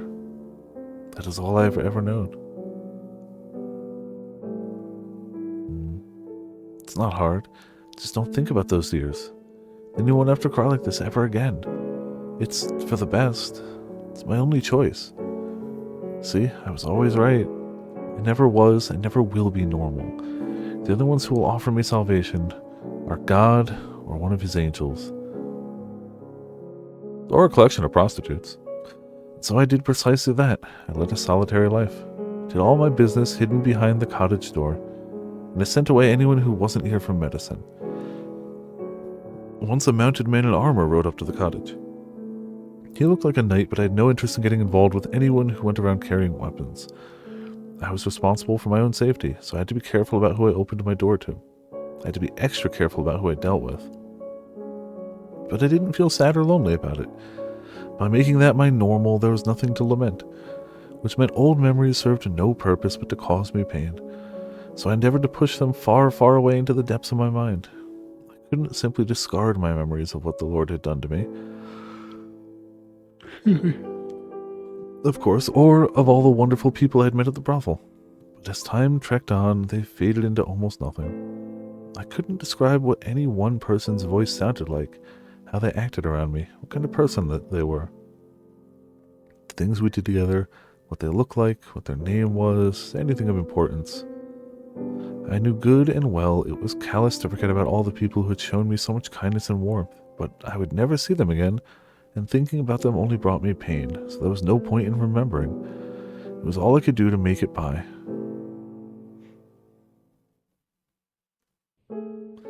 Nearly 4 years had passed since I had assumed the role of Lakeside Witch. My 16th birthday was approaching, but my age was perhaps the only thing I had in common with an ordinary teenage girl. Although, if I had grown up like any other girl, having spent my childhood as a saint before being held captive by the Lord and made to witness countless people's deaths, that would probably mean there was something deeply wrong with me. By that point, a terrible cynicism had taken root in my heart. I built high walls around myself, keeping my contact with the outside world as terse and pragmatic as possible. With each passing day, my voice grew more monotonous, my interactions following a well-rehearsed script. My customers didn't make any attempt to force their way into my shell either. I had begun to suspect they might think me not a witch by trade, but that I had actually formed a pact with the devil and worked his dark magic. No one said as much, but I could sense what seemed to be fear in their voices when they came to me.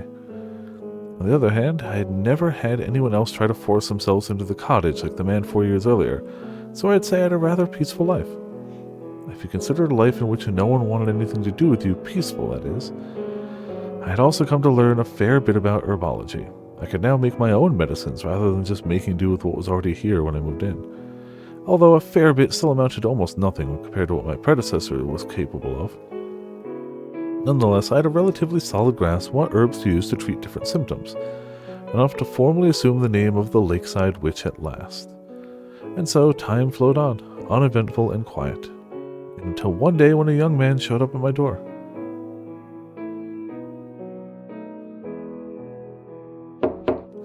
"Excuse me, is anyone home?" I knew right away that he was a new customer. No one who had traded with me before bothered with such pleasantries anymore. They wanted the process to be quick and frictionless, and I preferred it that way as well. "Who's there?" When I responded from behind the door, he seemed to be taken aback. After several moments with no answer, I tensed up slightly and repeated the question. My sister has fallen very ill, and she desperately needs medicine. It's a very pretty voice. I was told that the person who lives here is a skilled herbologist, or herbalist. Could I please get something to treat her? What are her symptoms? She's got an extremely high fever that won't come down. She has no appetite. She's only drinking water, and she can't get out of bed. Everyone always seems to be looking for medicine for themselves. I haven't had a customer like him in some time now. I'm going to want to lower her fever first. After that, get her on a nutritious diet. I'm going to give you 2 medications. Give her the first while her fever's high, and the second after it's come down. Thank you very much. When was the last time somebody thanked me? Here's your medicine. It's powdered, so mix it with some water and have your sister drink it. Are you not going to open the door any wider? Is that necessary? No, sorry. Just a second, let me get your money. I take supplies for my services, not money. Oh, I didn't realize. I'm so sorry. This is all I have in me today. Would you maybe be willing to accept this as payment today? Very well. Is that a gold coin? These herbs aren't worth nearly this much. Just who is this man? And on what on earth is he doing here at a witch's cottage? In any other situation, I wouldn't have even been tempted to look. What if he saw me? He would think me disgusting, ridicule me like everyone else. Didn't hurt knowing what people thought of me, but it was hardly pleasant hearing it vocalized either. And what if he decided to do something in that moment? I dropped my guard. He could force the door open, have his way with me. Doesn't seem like that kind of man, though. Trust was about the farthest thing from my mind when interacting with people these days. I always remained on high alert, keeping a safe distance from everyone, no matter how good they appeared on the surface. But for some reason, I felt strangely comfortable in this young man's presence. At the time, I couldn't have explained why, but in retrospect, I imagine it was largely a result of his upbringing. He spoke in a clear, well-enunciated voice. He had a polite, friendly air about him, which I could feel even through the door. It wasn't the sort of well-mannered you could fake with a bit of practice, nor the sort you encountered out in the middle of nowhere. Curiosity took hold of me. I had to know what he looked like. I wasn't going to throw the door open, of course, and I had no intention of inviting him in either. Just wanted to get a little peek at him through the crack in the door. So I opened it ever so slightly wider than usual when I reached out to take his payment. Oh no, he saw me. Wow, I didn't think you would be so young. Guessed you were a little older. What? Thank you for doing business with me, and I'm sorry for not coming properly prepared. If I need any more, I'll be sure to bring supplies next time. Alright. Again, I really appreciate it. Have a nice day. You too. He saw my face and he wasn't disgusted. He actually smiled. I was so caught off guard, I thought for a second that maybe my face had healed. So I ran over to the water basin, and a glimmer of hope in my heart gazed in my reflection. But the face looking back at me was the same as always. Grotesque, unsightly, patchy mess. Part of me was disappointed, but more than anything, I was flabbergasted by what had just happened. How could he smile at the sight of this face? For a split second, my mind slipped back in time 4 years. The man who had applied ointment to my face, he had never seemed disturbed by my appearance either. Not long afterward, the young man called upon my cottage again. He said that the medicine had briefly relieved his sister's symptoms, but that it had failed to actually cure what ailed her. Herbal medicine required patience and persistence before its effects manifested, I informed him, to which he responded with a sad smile. He was a handsome young man, not far from what I imagined from his voice. And the smile suited him quite well. There was a distinct elegance emanating from him. Ragged clothing aside, he was about how I envisioned a fairy tale prince might look, though I knew quite well those only existed in fiction. Real nobles were terrible, miserable, reprehensible people. After a few visits, we started having little conversations outside of business transactions. He told me his name, Mel, as well as his sister, Nellie, and I told him mine. Mel was 17, only a year older than me. Then one day, he invited me outside for a walk. It's not healthy to stay holed up inside all the time. Got this beautiful lake right here. What do you say we take a little walk around the shoreline? was going to turn him down, but my mouth seemed to disagree with my mind, and the next thing I knew, I was taking a walk with someone for the first time in years. Although with might be something of a stretch, kept a safe distance from him as we walked. Mel seemed disappointed with my unwillingness to get any closer, but I couldn't bring myself to trust him that much yet. Nonetheless, it was a momentous enough occasion that I felt justified describing it as such. I'm sure I made him uncomfortable on numerous occasions during our walks. To say I acted disagreeably would be an understatement.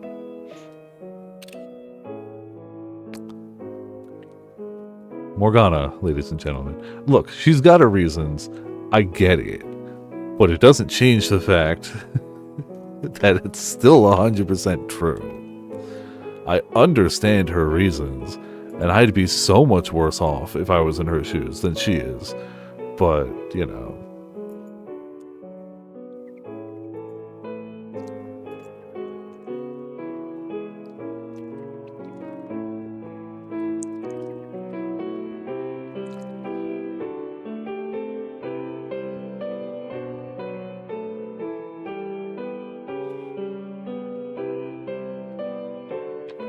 Yeah. She's had a little bit of bad luck in her entire everything. Anytime he closed the gap between us, I stepped a little further away. Every response I gave was curt, and I repeatedly shot him down whenever he started getting wistful or sentimental. The Morgana of 4 years prior might have been a little softer with him, a little more human. Maybe she would have given him a little smile or a pout instead. But that girl was long gone. I despised the humanity that had once started taking root in me, and I endeavored to be something different again. In one instance, he heard a robin chirping and said, "If I had wings like a bird, maybe I could be free too," to which I responded, "There's not a single creature living in this world that is free." What? Birds regularly get shot down by hunters or preyed on by larger birds. The idea that they are free is nothing more than man's short-sighted delusion. Sorry, I guess.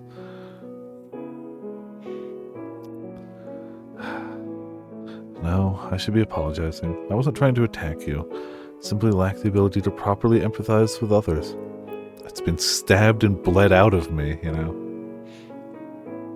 Yeah, I literally was thinking, she's the type that would definitely watch Rick and Morty, but I was like, nah, I'm not going to say that.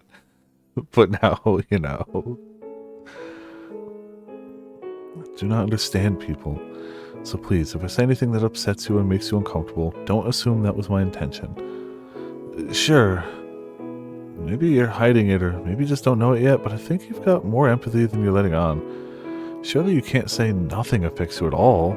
You are human. At one point, that was true. That was perhaps somewhat difficult for others to see. I felt great beauty in the world when I knelt before the gravestones. But such sentiments have long since been lost to me. So, you don't have to be so closed off. I may not be able to do much for you, but I do want to get to know you better. I want to understand you. So if you ever feel like talking about yourself, just know that you've got an eager pair of ears here. Okay? You couldn't handle my backstory. My backstory would break you in half. You'd never recover from it. If there were ever someone who could understand me, if there were ever someone who could understand what I am now, who could empathize with me, who had been through trials as great as mine, they would not be human.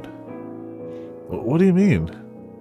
You would need to be far removed from any idea of humanity to have a chance at understanding me.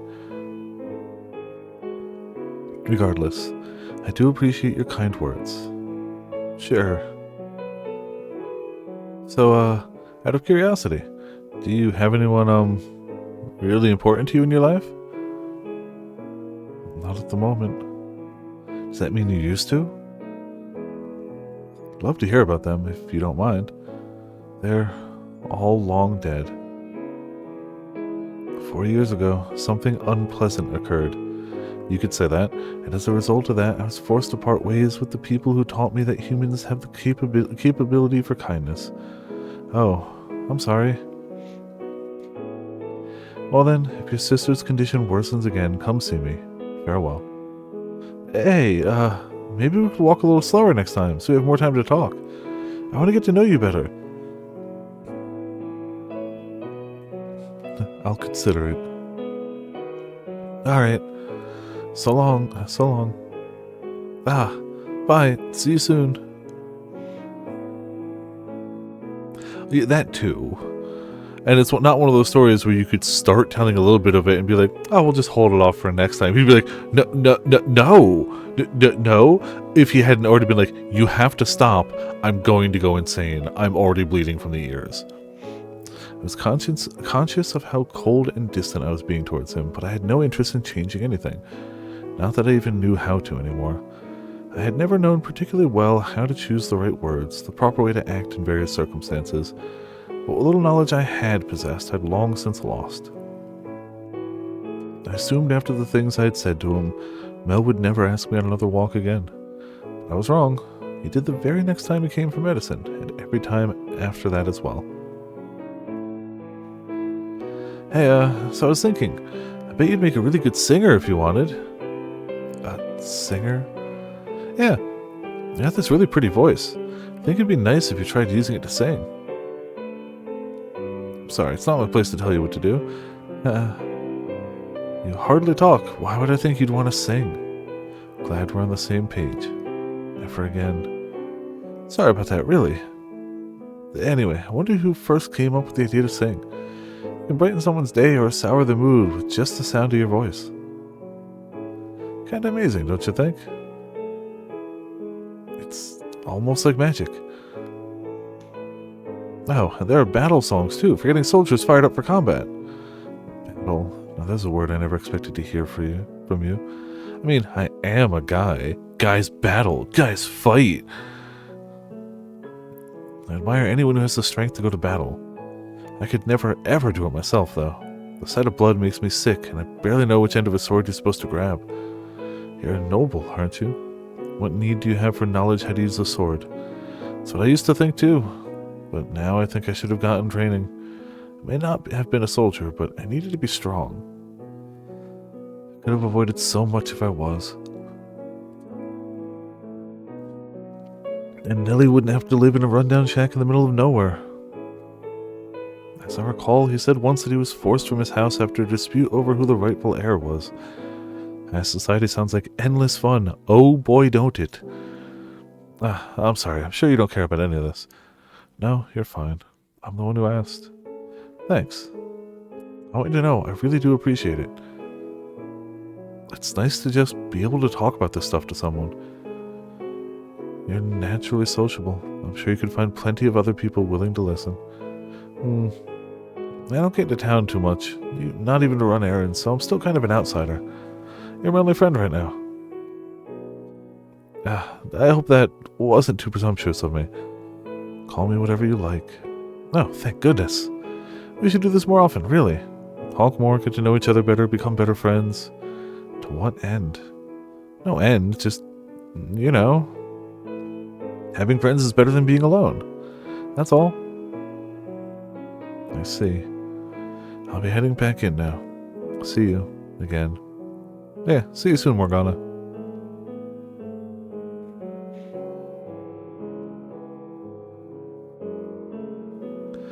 Little by little, his words were getting closer to reaching the old me.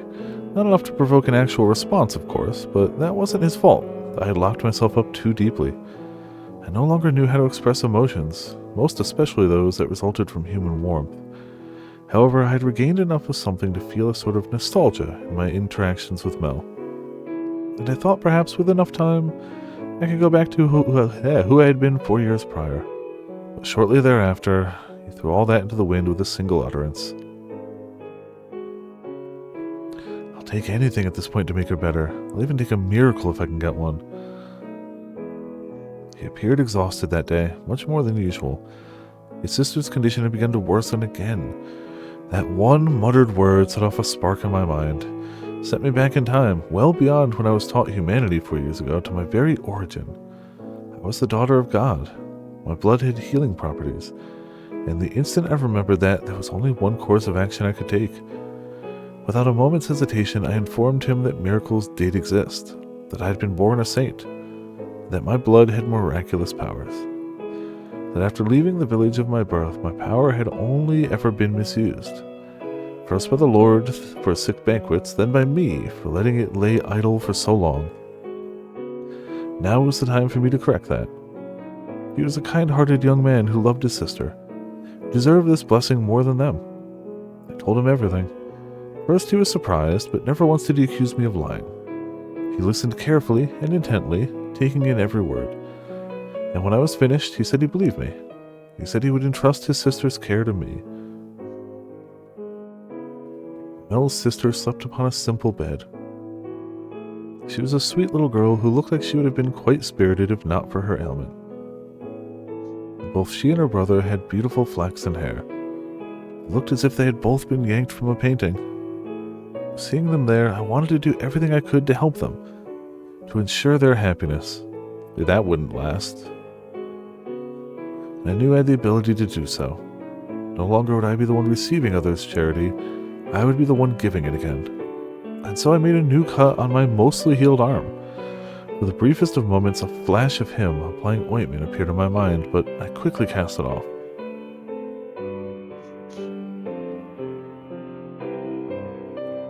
The flaxen-haired girl showed signs of recovering as a result of my miracle. The boy came to my cottage, overjoyed, to thank me. I was extremely proud of myself. I felt like for once I had actually saved someone's life. I'd finally been able to use my gift to help somebody truly good. After the miracle, though, he stopped referring to me as his friend. Understandably so.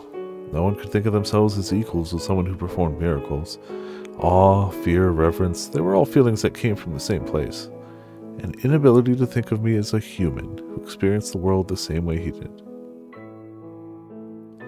He saw me as abnormal.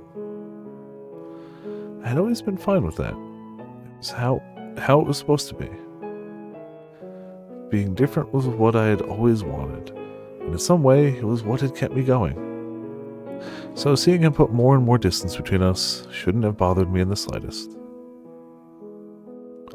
But I continued to offer his sister my blood, no matter how distant he grew. Eventually he stopped inviting me on walks, but that didn't matter. I would serve my duty and perform miracles regardless.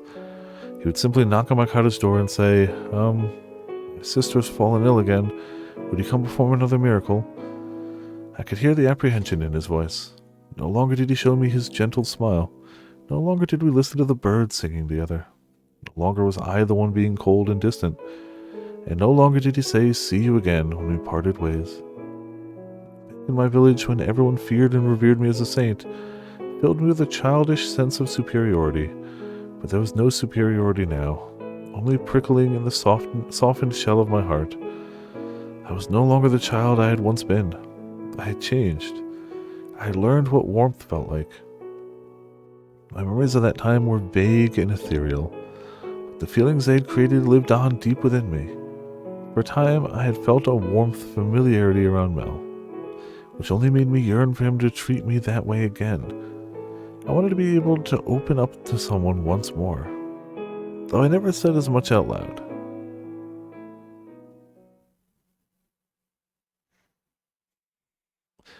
Gloomy day after gloomy day passed, and then I received a new visitor. I asked them their business from behind the door, but they hesitated for a few moments before responding. My instincts told me that whoever it wasn't the noble boy. So I waited, perplexed and slightly on edge for them to say something. And when they finally did, I was left aghast at what I heard. Are you the witch with the miracle blood? Yep. Happy times. Why did he sound like the man who had slaughtered the slaves in the carriage, laughing all the while? What was he doing at my cottage? Thought he had wandered off somewhere, never to be seen again. Thought he was out of my life for good. Why? Why did he call me a witch? And how did he know my blood had powers? Had Mel told him? Maybe his talkative little sister had gone running around blabbing about it. I should have been clearer with them. Made absolutely certain they knew to keep their mouths shut. Please leave. It took all my strength to get those two words out without my voice shaking. I could hear the screams from 4 years ago echoing in my mind. I could see the limbs flying, the blood pooling at my feet. My heart was pounding so hard I could feel it pulsing in my ears. Please, stay away from my home. After all that time I'd spent forgetting about everything, closing myself off, finally finding peace. Why did this monster who reminded me only of senseless violence and death have to come back into my world? I never wanted to go through anything like that again. I am in need of your blood. I do not spare a little. I have nothing to spare from a man like you. My blood is only for the sick and needy, so please go away. Stay away from me, I'm begging you. Get away from this place. You're a murderer. I want nothing to do with you, so please go away. As you say. Is he gone? Oh, thank heavens. My eyes feel like they're burning. No, Morgana, you have to be strong. You cannot let this get to you. Be strong. You have nothing to fear. Nothing to fear.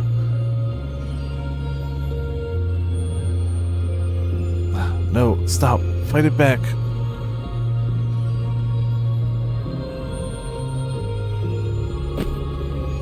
Well,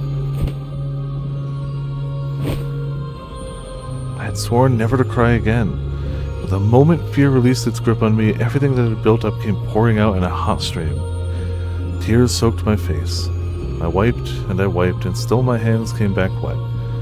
With each passing second, I felt myself reverting into an ordinary, helpless little girl.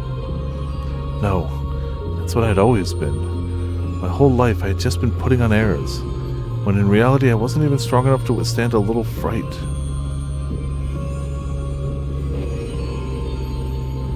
Even with the horrid man gone, I couldn't rest easy. I couldn't be sure if he was gone for good. Maybe he was just waiting for a more opportune moment to target me again.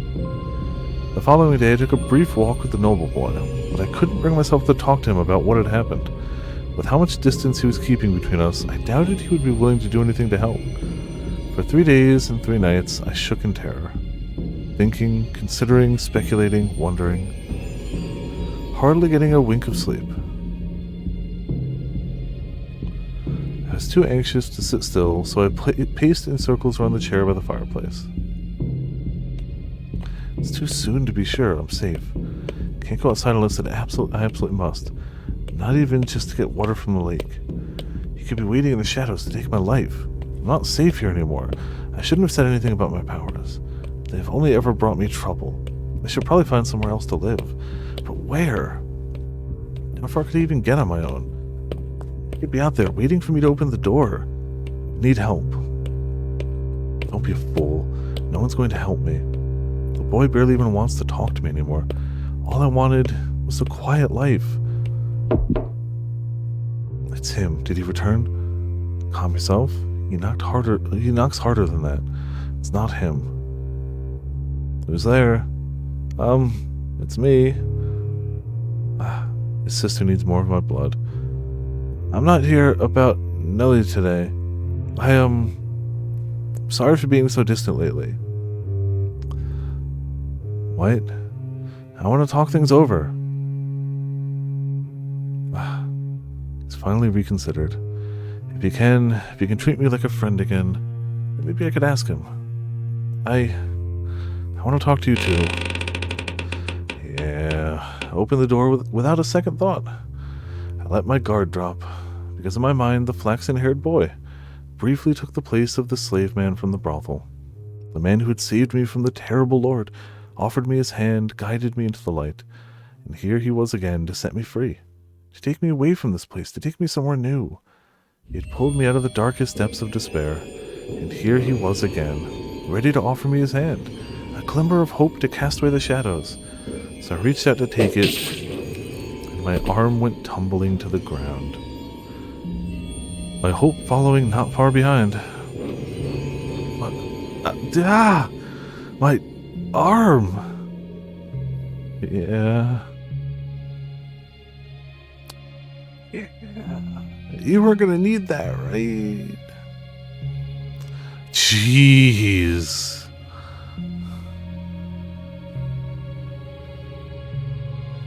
Take it. That's your share. Should last you Long enough. What do you mean take it? What do you mean where's my arm? Why are you taking my arm? Why could you betray me like that? How could I open the door? You said you wanted to talk, so what is that man doing here? Why would you bring me here? How could you do this to me? What does he mean you share? What is it just easier for you to take the whole arm and come back and ask me to help? What is it? I thought you trusted a good person. I thought you were a good person. I trusted you. I believed in you. I opened the door for you because I thought you wanted to talk. I trusted you. I trusted you. I thought you were a good person. A nice man. I would have given you and your sister as much blood as you needed. Had you just had to ask, I would have come. You didn't have to do this. I would have helped whenever you needed it. Why would you? How could you? How? Why? Tell me. How could you do something so terrible, so cruel? You wouldn't want to tell me. You wouldn't want to tell me. Tell me. You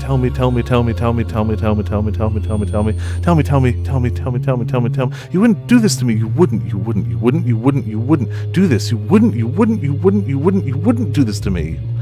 Nothing personal. I just need your blood. Without it, she'll lose her church. She needs the money. I needed some way of getting enough money to keep her church running. So the Lord made me an offer. The Lord, why him again? If I bought him the witch with the miracle blood, he would finance a whole new church for her. So don't take it personally. You get to be the sacrifice. To keep her church from collapsing. To keep her world from collapsing. So don't take it personally, witch.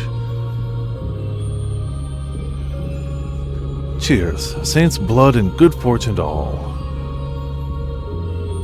A damned witch wearing a saint's skin. No, I'm not a witch.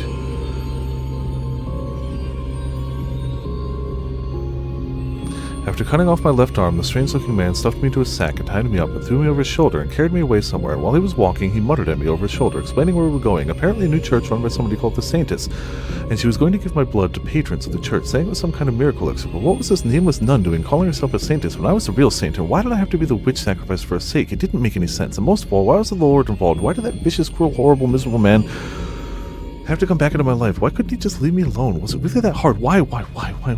He already had his way with me. He had his terrible banquets, his blood sabbaths already. What did he need with more of my blood? Hadn't he already had enough? Why did he find out that my real powers?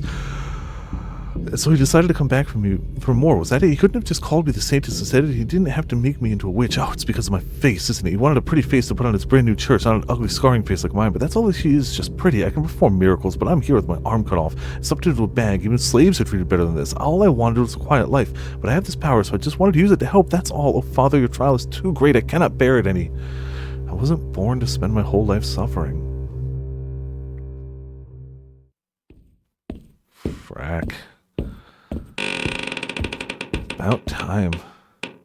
There's your witch. Tell me you didn't harm her, dog. I smell blood. You only instructed me not to kill her. Mistakes were made, limbs were lost. This is also not a flashback. This is just the same scene from a different point of view. Cleaned up all the blood I got on me.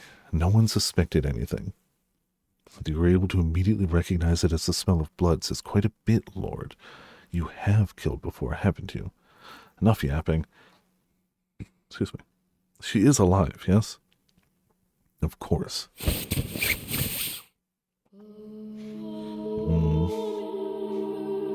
Yeah, I can't imagine blood loss and being carried over somebody's shoulder in a sack for time period you're gonna see clearly for a while. No tears. Now that's a good girl.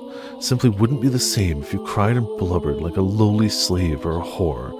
Dignified and saintly, that's what I need you to be. Welcome, witch. You'll be giving your blood to all my people now, not only me. Is that you? Oh, do you remember me? What an honor, a truly splendid honor. How could I ever forget? How could I ever forget all the pain and humiliation you put me through? How could I ever forget the blood sabbaths you so loved to hold? Haven't had enough, have you? Leaving scars on every inch of my body wasn't enough for you? You haven't had your fill of my blood? I'm thrilled to know the great saint remembers the lavish parties I threw for her. I take it they left quite an impression then. They're the man who bound me, cut me up, called me a witch, and then tried to kill me. I haven't forgotten you even for a moment. That's splendid to hear. I'm sure you tried so very hard to cast my memory aside. But you never could you? And you know what that means? That the scars I left all over you run deeper than anything else you've ever experienced. Look at that face, so twisted and hideous. I bet you loathe me. That you'll never be able to forgive me. I don't care how much my father preaches forgiveness. That's the one thing you'll never get from me. I despise you with all my soul. I revile you with every fiber of my being. Every scar you gave me, I give you a lifetime of hatred. Never, you will never have my forgiveness. This man, the Lord, he destroyed me, mind and body. This man ruined my life. I see, so I'm the one who ruined your life. But why should that concern me? Your words are as insignificant as the chirps of a dying robin. Scream and shout until your throat goes sore. It doesn't change anything. We lock the witch up and proceed as planned. Yeah. Oh, Father, God of heaven and earth, my life has become nothing, shattered and empty.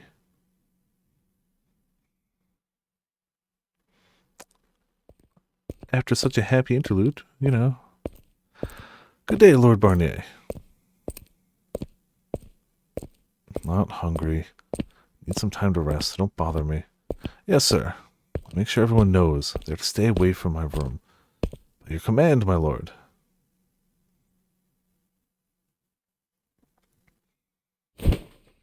Yeah. Why? Why was she the lakeside witch? How could this happen? There must be something I can do. Some way to fix this. No, don't fool yourself, you damned buffoon. There's no fixing that. Her arm's been cut off. Her mind's broken. If only that Far Eastern dog hadn't been such a damn idiot. Yeah, it's his fault. Definitely his fault. No one else's. Definitely just his fault. That he would actually be in a proper shape. Fucking fuck. I'm the one who gave the order. Oh, is he actually gonna... The only one to blame for this is me. Look, he takes a little bit of the blame, don't get me wrong. Bestia is not blameless, but... I can spend all goddamn day regretting it, but there's no taking back what's already been done. Ah, god damn it. What the hell am I supposed to do? What can I do? I could set her free. And a doctor, yes, find a good doctor. There's no getting her arm back, but he could at least patch her up. This is all my fault, so I'll do right by her. Look after her myself. Make sure she's taken care of for the rest of her life. You could do that. It definitely wouldn't fix anything, but it wouldn't make it worse. Shame you don't. Are you out of your mind, Jacopo? Why would she ever want to stay with you? Damn it, can't even stay focused. What is there to think about, boy? You already know what you must do. Get out of here, spirit. When will you learn your damn lesson and just stay dead, damn it? Last thing I need is a pathetic ghost constantly sticking its nose in my business. Strong words from the man who can't even keep his head in the presence of said pathetic ghost. The answer's plain as day, boy. You proceed exactly as planned. Make the witch's blood into a miracle elixir and distribute it at the church. Take in tithes as well as winning the people's favor for supporting their new beloved church. It's a fine scheme. I'm impressed you came up with it, boy. Silence. That was before I knew she was the witch. What does it matter? The girl's going to be dead soon regardless. Progress and growth, it always comes at a price. You need simply accept the price has already been paid. Tell me, is the girl worth throwing your entire venture aside, knowing you lose all the goodwill you made to gain from it and more? Morgana's... A child could tell you which has more value. You bear the weight of this entire land, boy. Don't try to cast that aside because you killed one little girl. She isn't dead. She's still... Surely you can't call that living. She's not. She is, and you killed her. I did not. There's no turning back. Why are you so upset about this boy? Countless slaves have perished at your command. You had the slum rats who tried to bite you slaughtered. And only now are you concerned about another's life? Surely you're not still clinging to your naive sentimentality, are you? Oh, but she's different from these disposable sacks of flesh. She's dear to me. We have so many wonderful memories together. I love her. Enough. You've come too far to step down from the throne. No matter how much you may have cared for the girl before, it's out of question now. You cannot have her. When a nobleman marries, it's for political purposes. Be it connections, resources, appearances, always something to gain. Taking a nameless peasant girl will make you the laughingstock of the land. So lock her up and drain her until there's nothing left. Shut your damn mouth, accursed spirit. You don't have any idea what you're talking about. You don't know the first thing about how I feel about her. The things we've shared. Wait a minute. What's going on? How the hell do you know any of that? Took you long enough, boy. How did I not realize? How did you not realize? You're never the kind of man to speak of progress and growth. That I wasn't. The hell? What are you? I already told you. I am the curse known as the Lord of the Land. Or if you need me to put it in simple terms for your simple mind, I am your sickness. You're out of your mind. I'm not sick. I'm not the one who's out of his mind, boy. This is a world of madness and disease, but not of spirits. The throne drives all who sit upon it to madness.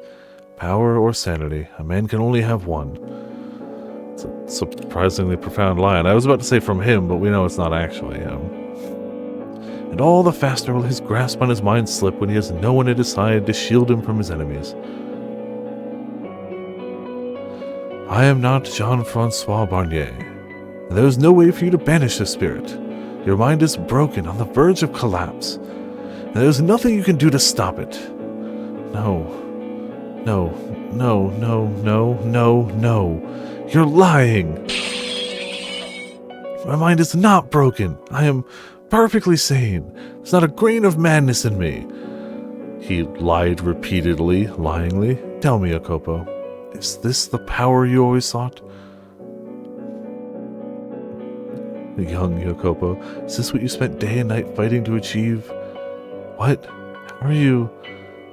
You wanted power in order to protect those you cared most about. But here you are, using that power to destroy their lives. Or is power the only thing you cared about protecting anymore? Shut up! Is that what I took up the blade for all those years ago? Enough! You don't have any place criticizing me. You're just a stupid child with his head in the clouds, who thinks he can become some kind of hero. If you hadn't been so foolish, I wouldn't be in this place at all. You're right. We chose the wrong path. And there's no way for us to get back on the right one any longer. That wasn't what I had wanted at all. The future I had dreamed of, the outcome I had hoped for. But who did I even have to explain that to? And who would even understand if I tried? There were walls as high as the eye could see on both sides of this path. Forward was the only way I could go. I had killed my old friends and comrades, lost everything along the way, but still I had marched on, because that was all I could do. And now power was the only thing that remained in my hands, so I would make a despot of myself, bury all my feelings for her, and continue my march straight into hell. I had no other choice. Every day felt like a slog through a swamp with no end in sight. Though I did everything to keep up appearances when I wasn't alone, I masked any trace of my discord beneath a veil of bottomless confidence. It had reached a point where nearly everything I said or did in public was an act, a farce even. Among the mistakes the Far Eastern dog had made was involving a third party. He was a young man, and there was a considerable possibility he was a nobility, which meant I couldn't simply dispose of the boy until I had more information. Between that and his decision to cut off Morgana's arm, I was looking like quite a fool for thinking I could tame a beast. Though, of course, my biggest mistake was coming up with the scheme in the first place. Soon after locking Morgana up in the tower, I summoned the boy. making it abundantly clear he was not to tell anyone what he knew. Then sealing the deal by turning him into a co-conspirator. The boy was irrationally timid, in part, I presumed, because the dog had already threatened him. Or irritatingly timid. All it took to keep him nice and obedient was a stern glare and a few choice words. I hired the dog to be my bodyguard and assigned the boy to an administrative supervising post in the new church grounds. Having been originally built as a second manor for the previous lord, the church was still more mansion than church. Which means that there was an abundance of rooms for the boy to stay in. I wonder if he ever actually stayed there. Because I'm sure having somebody that tyrannical in there definitely wouldn't have, helped the vibes of the house. Though, presumably, he didn't have any of his, blood parties there, or we would have, seen it. So I wonder if it was just, being built for him, or if he ever actually spent time there. Which meant there was an abundance of rooms for the boy to stay in.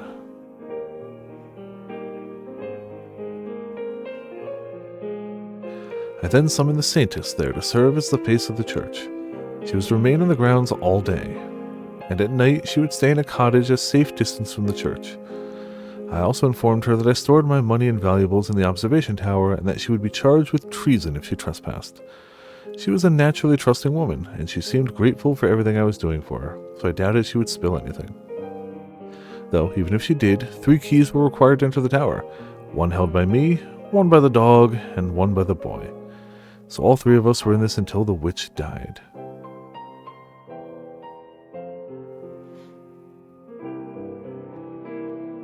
I had one of my aides dig around for information on the noble boy.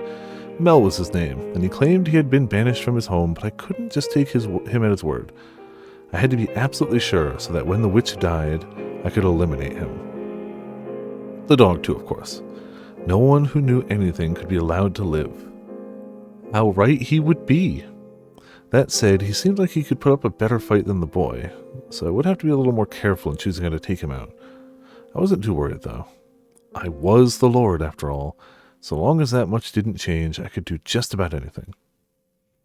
Yeah, nobody who knew would be allowed to survive. Yeah.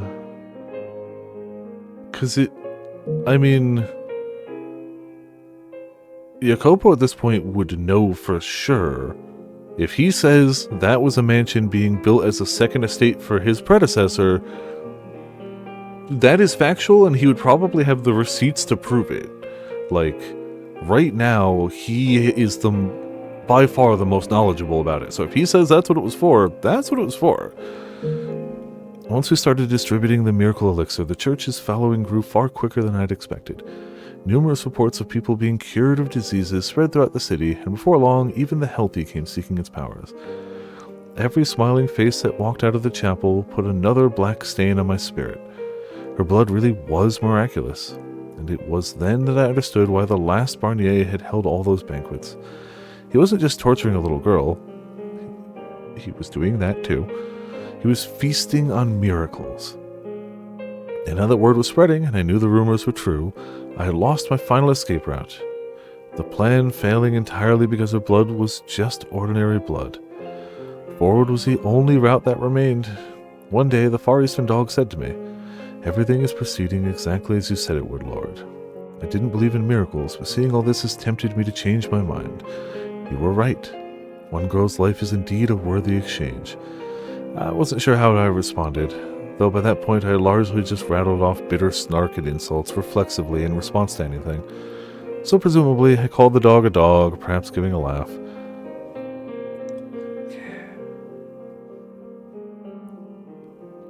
Most nights I could no longer sleep without the aid of alcohol. I was pretty sure none of it was poisoned, but I spent a lot of time throwing it back up regardless. Barnier's cackling echoed in my chambers. The world twisted and contorted.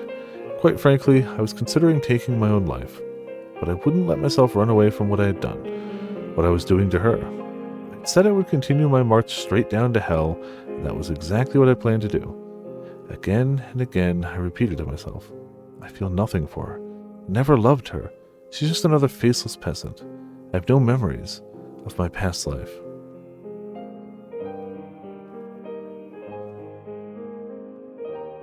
The days turned into months, and soon spring was upon us.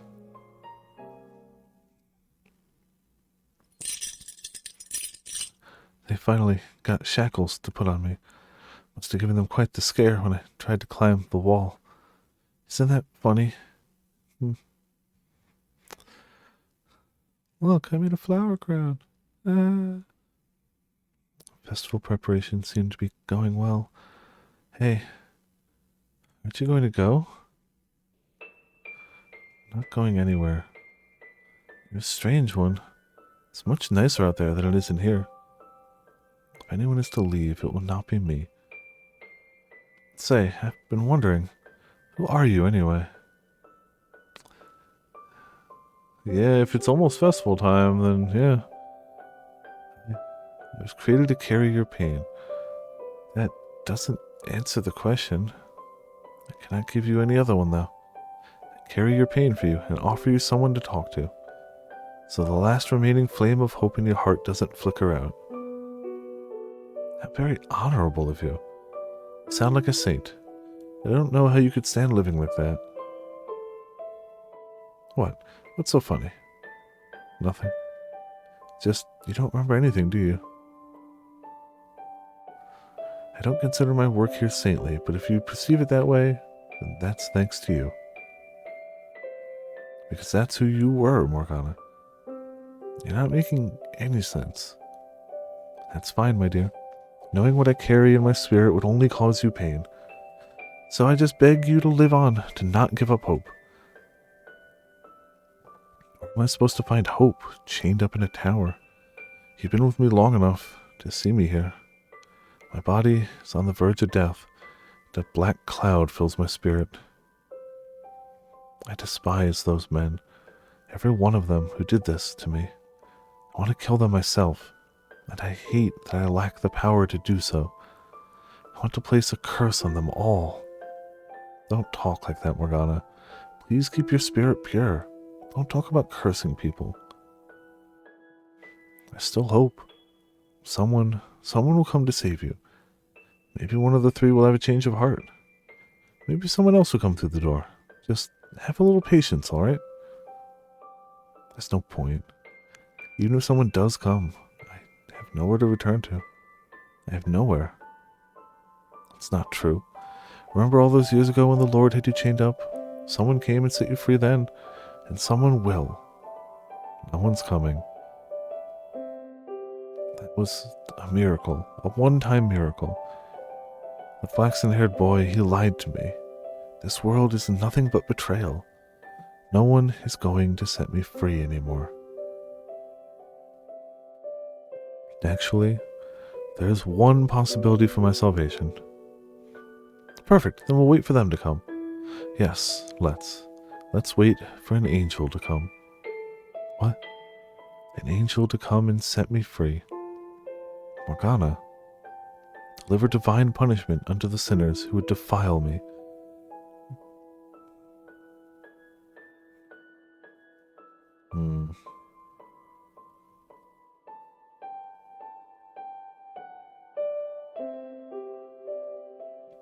Morning, Maria.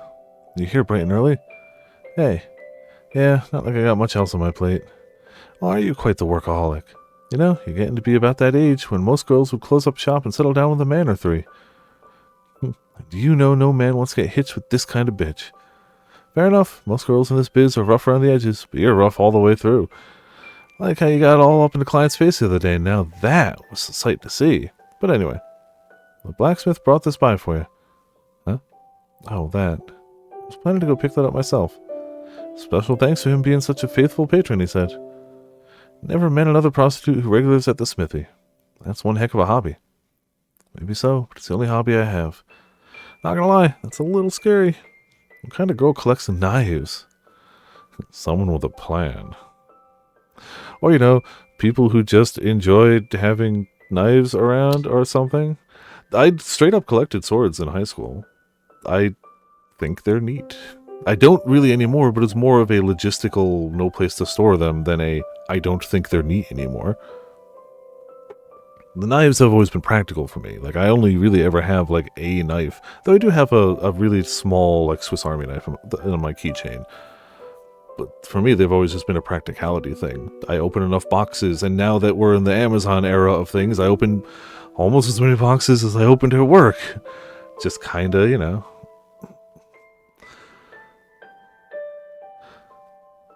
What kind of girl doesn't like something nice and shiny? She's got that point too. There's nothing more to it, right? It's just a collection, not for you to, like, use or anything. Like I said, they're shiny. And when have I ever drawn a knife on any of you? Never, right? Oh, no, not you someone else. The thought never crossed my mind. I know how much you care about us girls. I just mean, you're not planning to do anything, like, dangerous? Oh, no, hell no. You're way overthinking it. If you say so. It just looked like this one was made for a special occasion or something. You even had your name engraved in it. What's so strange about that? Collectors get their names engraved on shit all the time. I once had an ex-mercenary for a client. He told me people engrave names and weapons for all sorts of reasons. The name of someone you love to help strengthen your resolve. Your own name is a symbol of your honor. Is this for...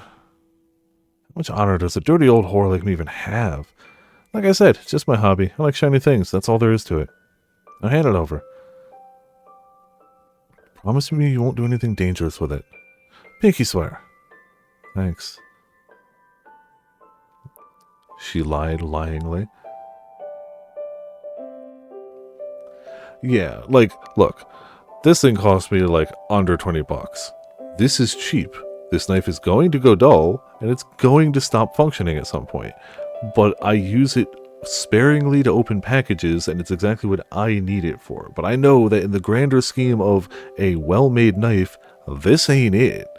It's got weight. They made it out of stuff that at least isn't lightweight, but, like, I know that compared to a well-made knife, this is nothing. This is just stamped metal, bolted together with a little bit of a spring so that the blade pops out. And then, you know, some sort of, like, die on it that's going to chip off. And all of that is fine. For the price I paid for this, I am overly happy with it. But I know that this is not a good knife. It's just serviceable for what I need it to do. I don't need it to be better than that. Thankfully.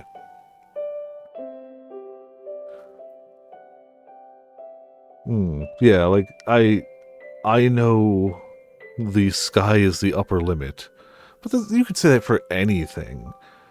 There's somebody who goes to Friday Night Magic every once in a while who has a deck box that cost him over $200.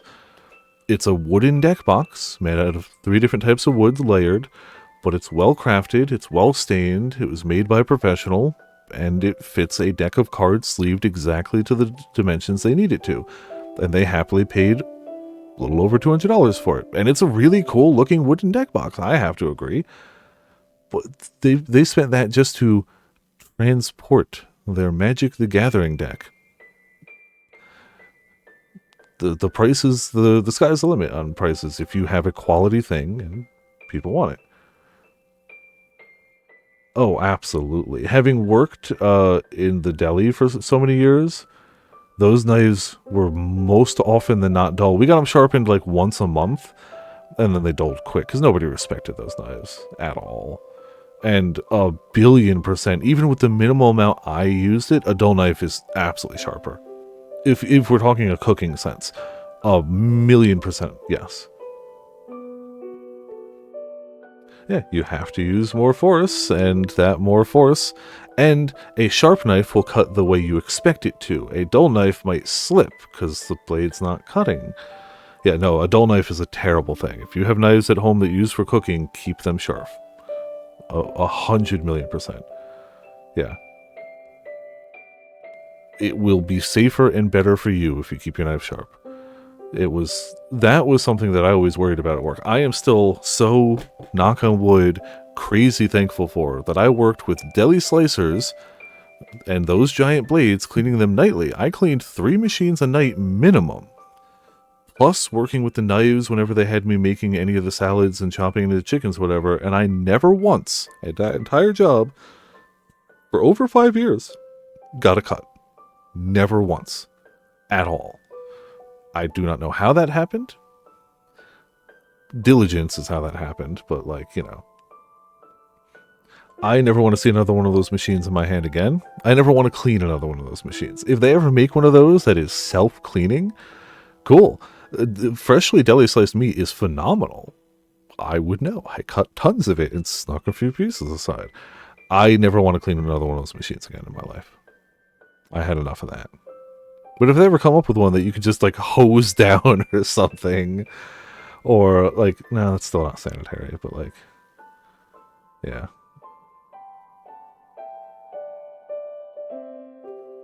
Oh yeah, well my knife will dull, but I'm always very careful with hand knives. Again, it's one of those few things that has kept me from getting cut. I have cut myself with a knife a single time, and it was a very small nick.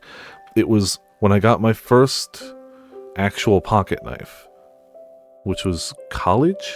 It was in not freshman year of college, but I want to say sophomore year of college. I got a pocket knife. Just a pocket knife. It was a Christmas gift from friends because I talked about how like I needed a knife for something. I didn't have one, and it was the one that I still had until this one. It was that metal one that you'd see me open things, the like punched metal. That was my knife. No, it was a different one. No, it was a different one. It was a black steel one, but still, regardless, it was a basic folding knife. But since I hadn't used knives before, I was fiddling with it, as you do with a new toy. And I hadn't gotten used to the modern knives all have this little thing where you have to push it aside to like, that's how it locks. Like it locks in place and you have to like push that aside for the blade to fold. And I got just a little careless and I had slightly closed the blade on my thumbnail. And it wasn't much, but like the bit of skin at the back of the nail got a cut and I was bleeding. And that is the only time I have ever cut myself with a blade. Ever. Because I always make sure to like, even when my blades get dull, like I always take the extra safety of like, okay, like even just opening a box quick, it's like, where's my hand? I'm always cutting away from myself, away from my hand, always, every time I do anything. It's just one of those things I've always been really worried about having happen, so I always take extra steps to make sure it doesn't happen. That little nick on my thumb, which was realistically nothing. I've had paper cuts worse than that. That is the only time I've ever hurt myself with a knife. And if I have any say in it, will be the only time I ever hurt myself with a knife. Yeah. I'm sure there's other types of locks, but at least on the knives that I get, I've never seen a different type of lock. It's always been that little push it aside, which now I'm used to. Now I can open and close that knife a dozen times in a row and never even worry about it. But when I was new to it, that was a different story. You know. Sorry, friend. It had been 4 years since the raid in the brothel, and we were still just barely getting back on our feet. It would never be the same as before, though. Not because we had to move locations, but because the slums were shrinking away to almost nothing thanks to the Lord's renovations. Not to mention all the new foreign women who sold their services up in the city's bustling marketplace. Most of our old regulars had taken their business there, and we weren't drawing in much in the way of new blood either. With better options to get their rocks off, only the real oddballs went for the rundown whorehouse and a little back alley in the slums. It was enough to keep us afloat, but we'd hardly last another 6 months, a year if we were real lucky. And while we were down here fighting to make it day by day to day, our ever-gracious Lord was planning a festival to celebrate the spring harvest. Celebrations were to take place in and around the new church set up across the river, and with this being the first annual harvest festival, the whole city was in a rather jolly mood. Everyone except us slum rats, of course. The merchants, the upper class, and even most of the regular citizens were in love with the Lord. Public opinion took a huge turn after the new church opened its doors. I presumed it was all part of his grand plan. Me, on the other hand, I was far from pleased. He had abandoned us in the slums, left all his old friends out to dry because he wanted a little extra gold. And like hell I was going to stand for that. Oh yeah, I have no doubt there's multiple other types and ways that you could lock a knife blade and have it accessible to unlock. But of the three, I'm going to call this a pocket knife, even though it is definitely larger than I would ever carry in my pocket. I use it with the same way I would use a pocket knife, so I'm going to call it a pocket knife. Of the 3 pocket knives I've owned, all 3 of them have had that lock. So it's just what I'm used to. Word through the grapevine was the Lord and his bodyguards spent a lot of time at the new church. A nun everyone calls the Saintess worked there, handing out some kind of miracle elixir. I assumed it was her that he had business with, but his business didn't matter so much as the fact that he was there. There was no way I was getting through the fortifications around his manor on the hill, but the church wouldn't be nearly as well protected. Last night I snuck under the grounds to survey the area, and there was no sign of any guards or people at all. So it wouldn't likely be difficult for me to slip into the building and hide there until he showed up. Tonight I brought everything. I was going all in. These past 4 years, my feelings for him have been, well, mixed, to put it lightly. I knew damn well he wasn't the same man I grew up with, but a part of me deep down wanted to believe that man was still there. That maybe he had some reason, and I just wasn't seeing it. That I was misinterpreting him somehow. But if I was right, and the old Jacopo was gone, I would settle it once and for all tonight.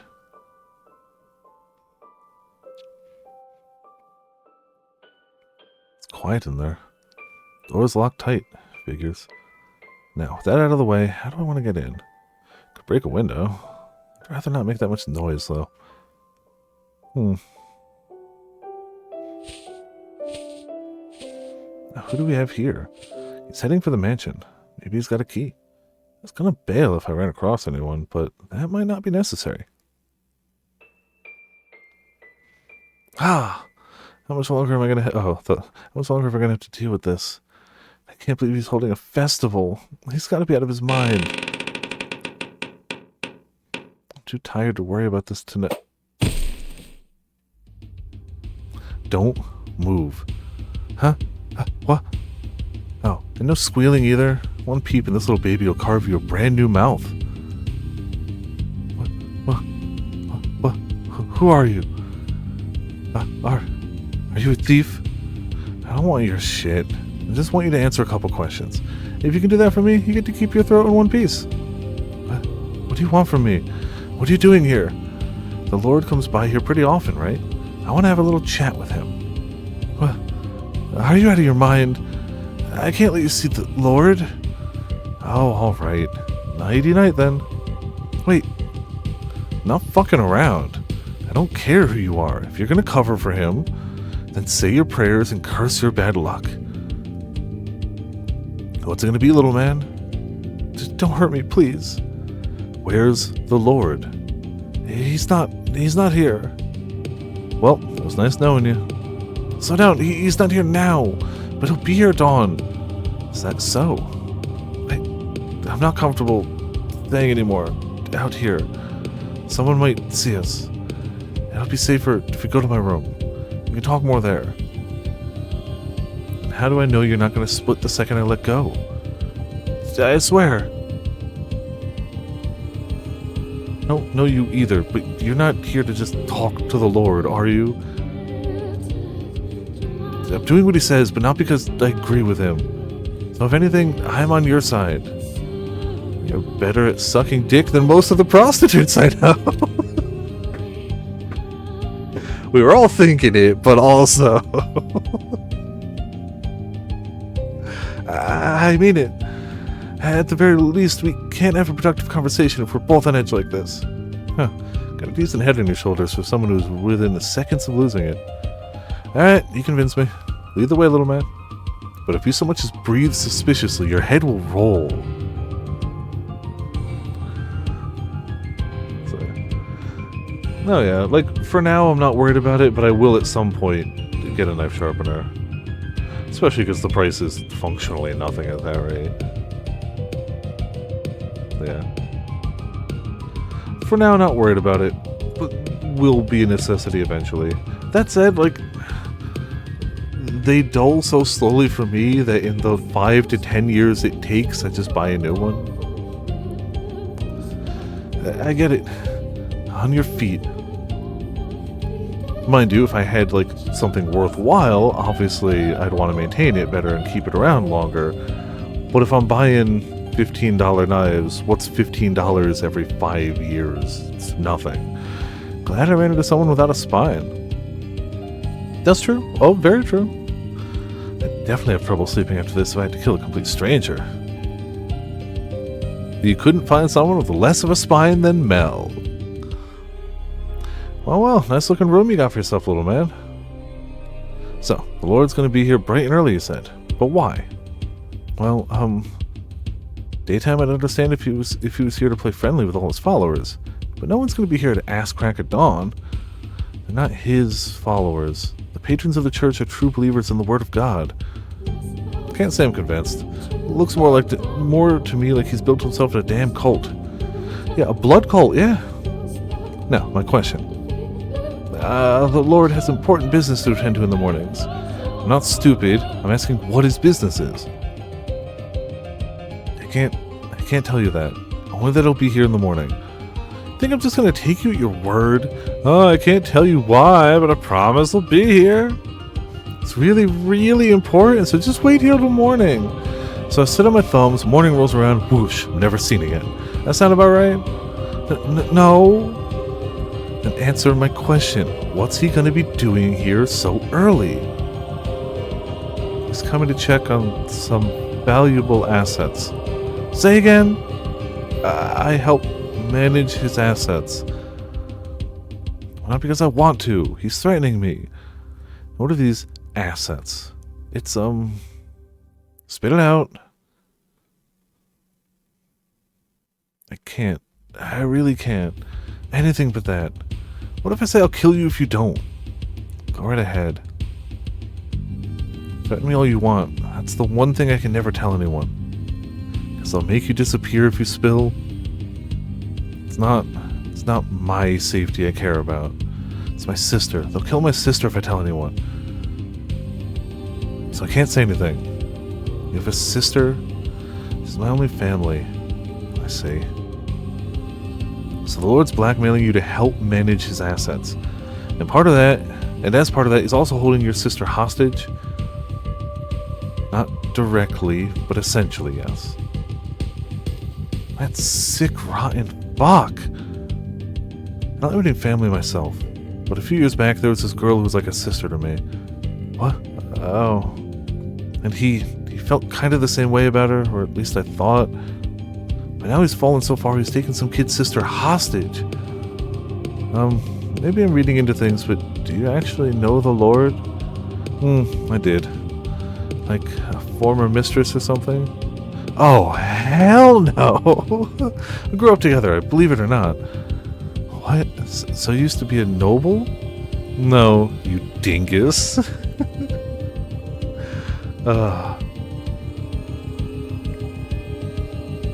Oh goodness, it's what she told me. Yeah, understandably so. It makes sense that everything would scale up. Didn't think so. You don't seem particularly dignified. Yep, just a dirty old whore here. Sorry to disappoint. Whoa, I never said that. Anyway, that's all you need to know about me and the Lord. Alright. Now, what about you? You known him for long? About 6 months, maybe? So no, but you've been in regular contact with him that whole time. Tell me, what's he like these days? And don't worry, the knife's taking a nap. Just tell me whatever you can. I'm curious. I don't know much, but alright. The only time I really see the Lord is when we meet up to check on his assets. We don't chat or anything like that. He always seems to be in a foul mood, and he gives me dirty looks whenever he sees me. Even though you're working together. Like I said, I'm not doing it because I want to. I just wound up in this position. Go on. I can tell you this though, he's a monster. He's a cruel, evil, heartless man. No one with a conscience could do the things he doesn't care how much pain he causes, and anyone who doesn't fall in line is eliminated. His reputation's improving because he's got the scientists vouching for him. It's all a load of crap. He's a villain and a tyrant. Sounds just like the previous Lord. Huh? Previous Lord? Not from around here, little man? No, I lived somewhere far away and just sort of ended up here recently. Well, that explains it. There was a different guy on the throne until about 4 years ago. He was a vicious, barbaric fuck who treated people like his playthings. He would murder slaves by the dozens just for shits. And he did some very bad things to a little girl. This new lord is exactly the same. Yeah, he's doing very bad things to a little girl. People are just another commodity to him. Man or woman or child, he doesn't care as long as they're useful. He'll hurt people, he'll kill them, anything to get what he wants. Got that impression. everything I've seen and heard, was I honestly hoping you'd tell me he wasn't as bad as the previous Lord? I've heard enough. He's gone over the edge and there's no bringing him back. I was originally planning to talk to him, but that was never going to work. He's a lost cause. So what are you going to do? I'm going to make sure he can't shame himself any more than he has, by putting an end to his miserable life. You want to see the Lord gone too, don't you? Get out of this shitty hole he's thrown you in? Because if you do, then stick your neck out and give me a hand. You know what'll happen if you keep on like this. Once your job's done, once he's done with you, you're gone. You're not stupid enough to think he'd let you live, are you? What'll it be? You gonna go on being his obedient little bitch? Or you gonna give him what's coming? Alright, I'll help. Excellent. Your tailor must be damn skilled to accommodate balls that big. She has the best lines in this game, just routinely. Honestly, I've been waiting 6 months for this. Someone to show up and give me a way out. While waiting for the sun to rise, me and the little man hashed out our plan of attack. The Lord kept a skilled bodyguard around at almost all times, so we wanted to avoid causing any trouble while they were together. He was only alone for a small window of time. When he arrived at the church each morning, he would first head to his private study unguarded. That was our chance. Time was limited, which meant we'd make it simple, move quick. We had the element of surprise on our side, though. I could do this. No, there was no room for even the slightest uncertainty. I would do this. I didn't care about saving the people from an oppressive despot or anything grand and honorable like that. All I wanted was to stop an old friend from falling any further. That was my entire reason for assassinating the Lord of the Land. I wouldn't be a hero if I pulled it off. I'd be an insurgent. But to hell with my reputation. I'd be hunted down and killed for my crimes not long after anyway. Jacopo, it's your old friend. I'll join you on your trip to hell. And then at long last, the moment arrived. Exactly as Mel had said, the Lord showed up at the mansion early the next morning with bodyguard in tow. The Lord disappeared into his study, and then the bodyguard headed for the chapel. Once he was out of sight, I glanced over at Mel and nodded. Who is it? It's me. There's something I need to talk to you about. We'll be seeing each other shortly anyways. Whatever it is, you can tell me then. I can't wait. It's important. And I don't want anyone to overhear. Is it about the assets? Yeah. Fine, come in. Mel's really good at just opening doors for people to cause violence. He's really good at it. The people... I mean, it's because he's just harmless. He wouldn't harm anyone, but he's unfortunately also generally spineless. Even though you could definitely argue that this is him being spineless for a good cause, still, it's in his nature.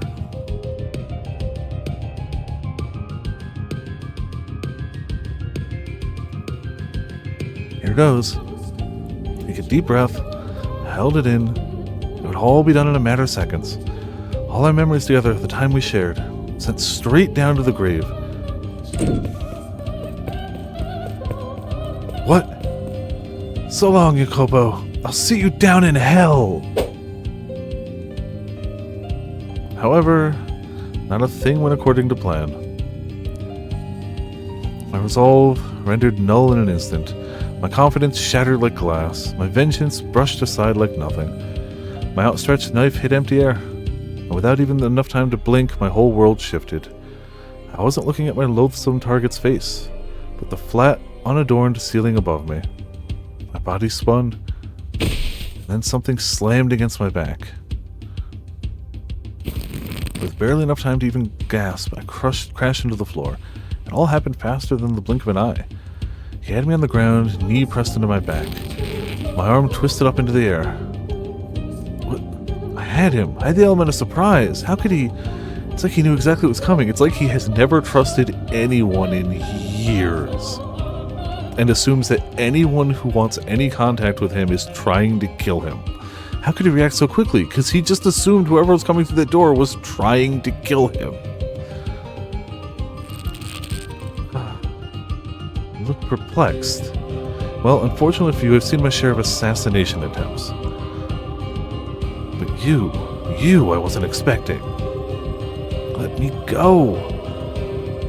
Thought if anyone, you might be different. What the hell are you going on about? You weren't even gonna try to talk before killing me? There's nothing to talk about. Not a goddamn thing.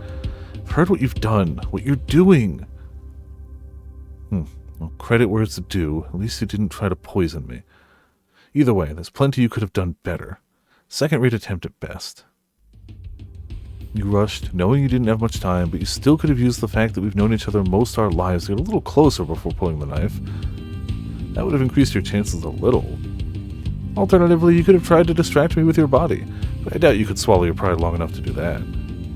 Shut your fucking... Get off me! Are you trying to break my arm? You would break an old friend's arm? Don't take me for a fool. You just tried to kill me, you conniving harlot. Oh. Well, hope you didn't need that arm. Sure, prostitutes don't need their hands for anything.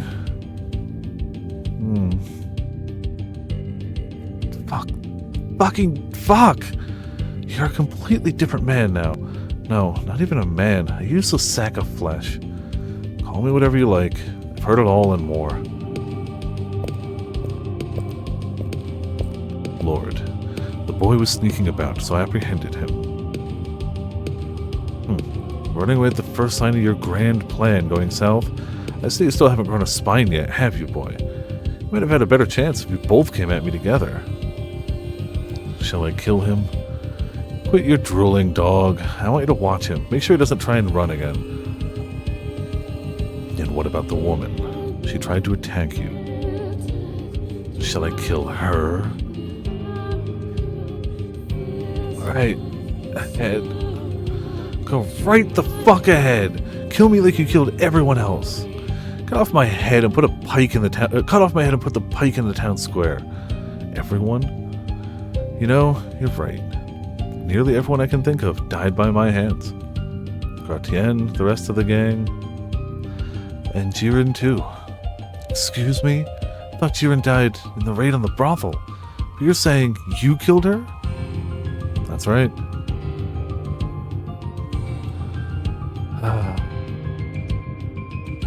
It wasn't becoming the Lord that fucked you up. You were always on the other side. From the day we first met. I should have never trusted you. Fuck.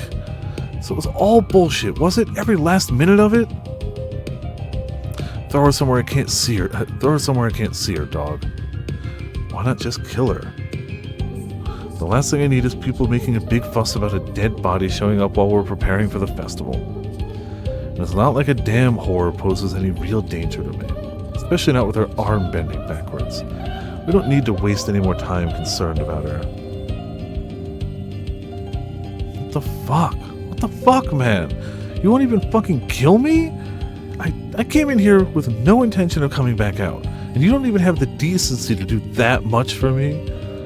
Shut your goddamn mouth already. Leave your key here, dog. I'll handle our business alone today. So I just have to drag the whore out then. What a disappointment.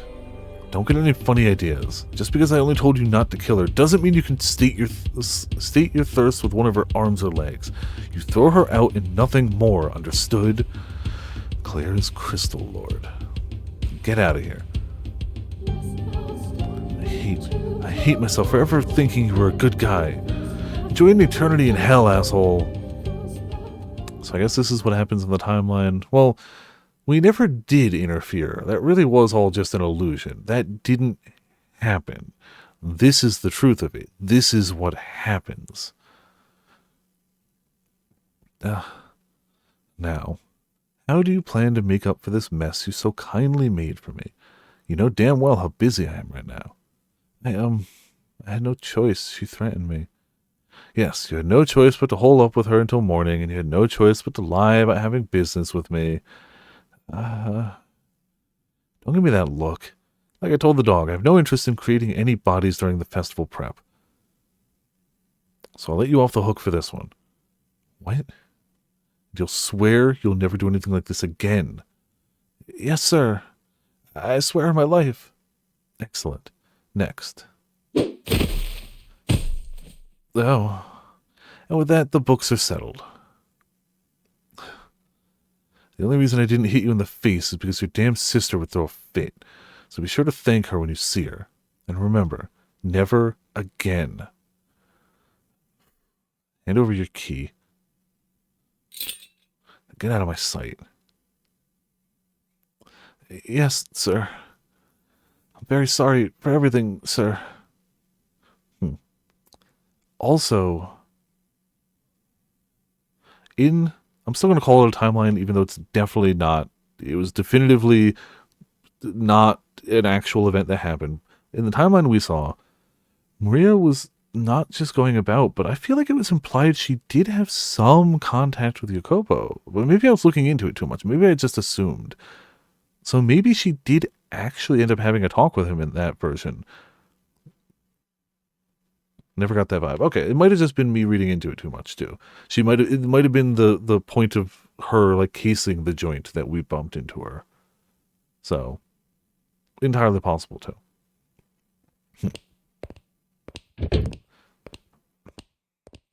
Oh, that's true. So she never saw. This was her way of trying to sneak in to get to him. Okay. Yeah. Mel would not have been outside that time because we would have talked to him. He maybe wasn't restless or whatever. I don't know. Insert any reason here. Was it all bullshit, Maria? Beginning to wonder myself. Not even a word before coming at me with a knife. Not even a sliver of faith in me. I've been at this long enough, and I still haven't learned my lesson. Naive enough to think that maybe she would be different.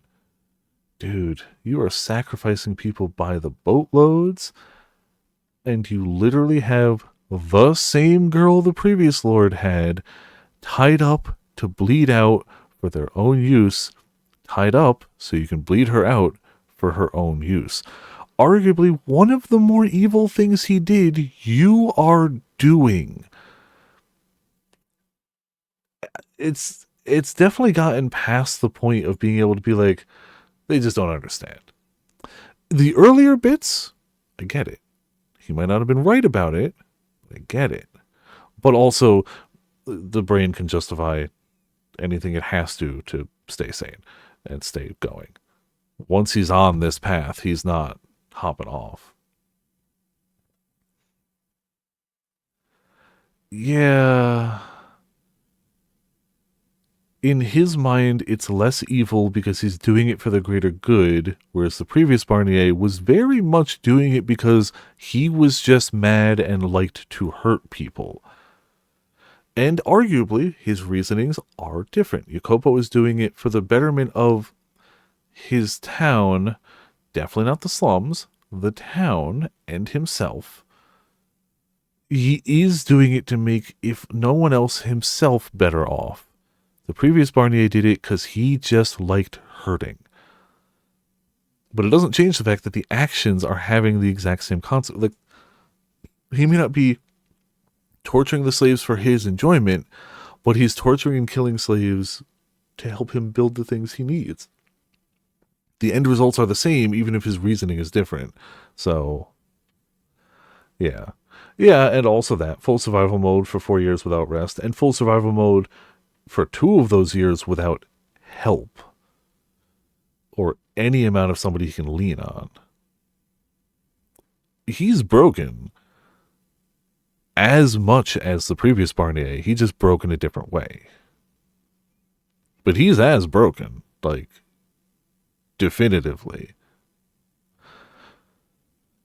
The fact that he still thinks that the people that he's actively ruined the lives of, like anyone in the slums, he actively, after those 2 years, he cracked down and wouldn't even let them do anything. They couldn't even gather without the threat of death. The fact that he would think that anyone in the slums, even people that, like, even her, could possibly see the good in him means he thinks there's good in him to be seen. She would understand this, no matter what anyone else said about me. Believe me when I said I really was trying to help. He definitely started trying to help. I do, after seeing things from his point of view, he clearly did start trying to help before realizing there were so many things that went into that. But I would argue that as soon as his advisor died was the cracking point of just, nope, we descend into madness now. And from that point forward, he was trying to help himself, and he was making sure the town stayed above water, because the town is what gives him power. If the town goes down, who cares who the lord of the town is? No one. He definitely stopped caring about anyone that didn't directly serve him, as was exactly stated. But he still viewed it as trying to help, even though it's really self-serving. I gave everything else up in the hopes of improving their lives. And again, for 2 years, he did. Credit where it's due. He tried for 2 years. He had a wise advisor, and he had the desire to actually try to help. There was still, like, I really don't get the vibes that he took this role originally for power for himself. I really think those first 2 years, he tried. He realized what a daunting, nigh impossible task it is, but he actually tried those years. But the death of the advisor, that point forward was pure selfishness. Yes, it was his counter to separate off the need to develop a city above all. It was also a person he could lean on and trust. It was somebody who had a decent head on their shoulders and wasn't just a yes man and would tell him, no, that's stupid, that's not going to help you. And that was before he had a voice in his ear telling him, everyone's going to betray you, everyone's going to betray you, trust no one ever, ever, no one. So, yeah. Yeah, losing the person he can go to for help and losing his trust in literally any other human being, it was all downhill from there. God, I'm such a fool. That's it. How many times do I need to be reminded that no one's on my side anymore? Look, at some point, if literally no human being is on your side, it might mean you fucked up. If literally no one around you that isn't being paid to smile and nod at you is on your side, literally no one, and at this point, let's be honest, with the exception of Bestia, who's only here because he gets to murder people, he's not here for him, there is no one on his side. Maybe Maria, who's not really on his side, she's just trusting enough of everyone. But, like, maybe it means you did bad. Maybe. She was right about me. I am just a useless sack of human flesh. You know. I should head up to the tower. What's this? A necklace? Ray must have dropped it in the struggle.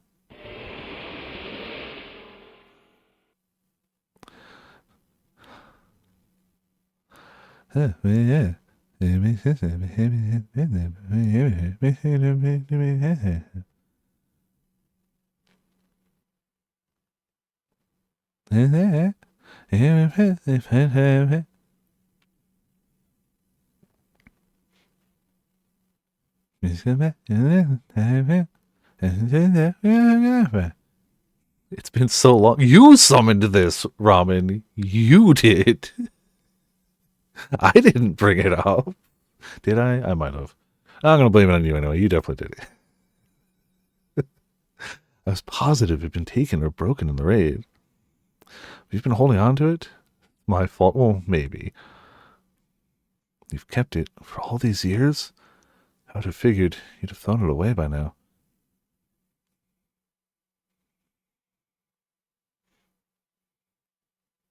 Necklace in hand, I made my way towards the observation tower, a thought bubbling up from the depths of my mind. It was a wretched, unsightly thing, which only swelled as I drew nearer. Never would I have conceived of such a monstrous notion, of exploiting my old identity, had this trinket not fallen back in my hands.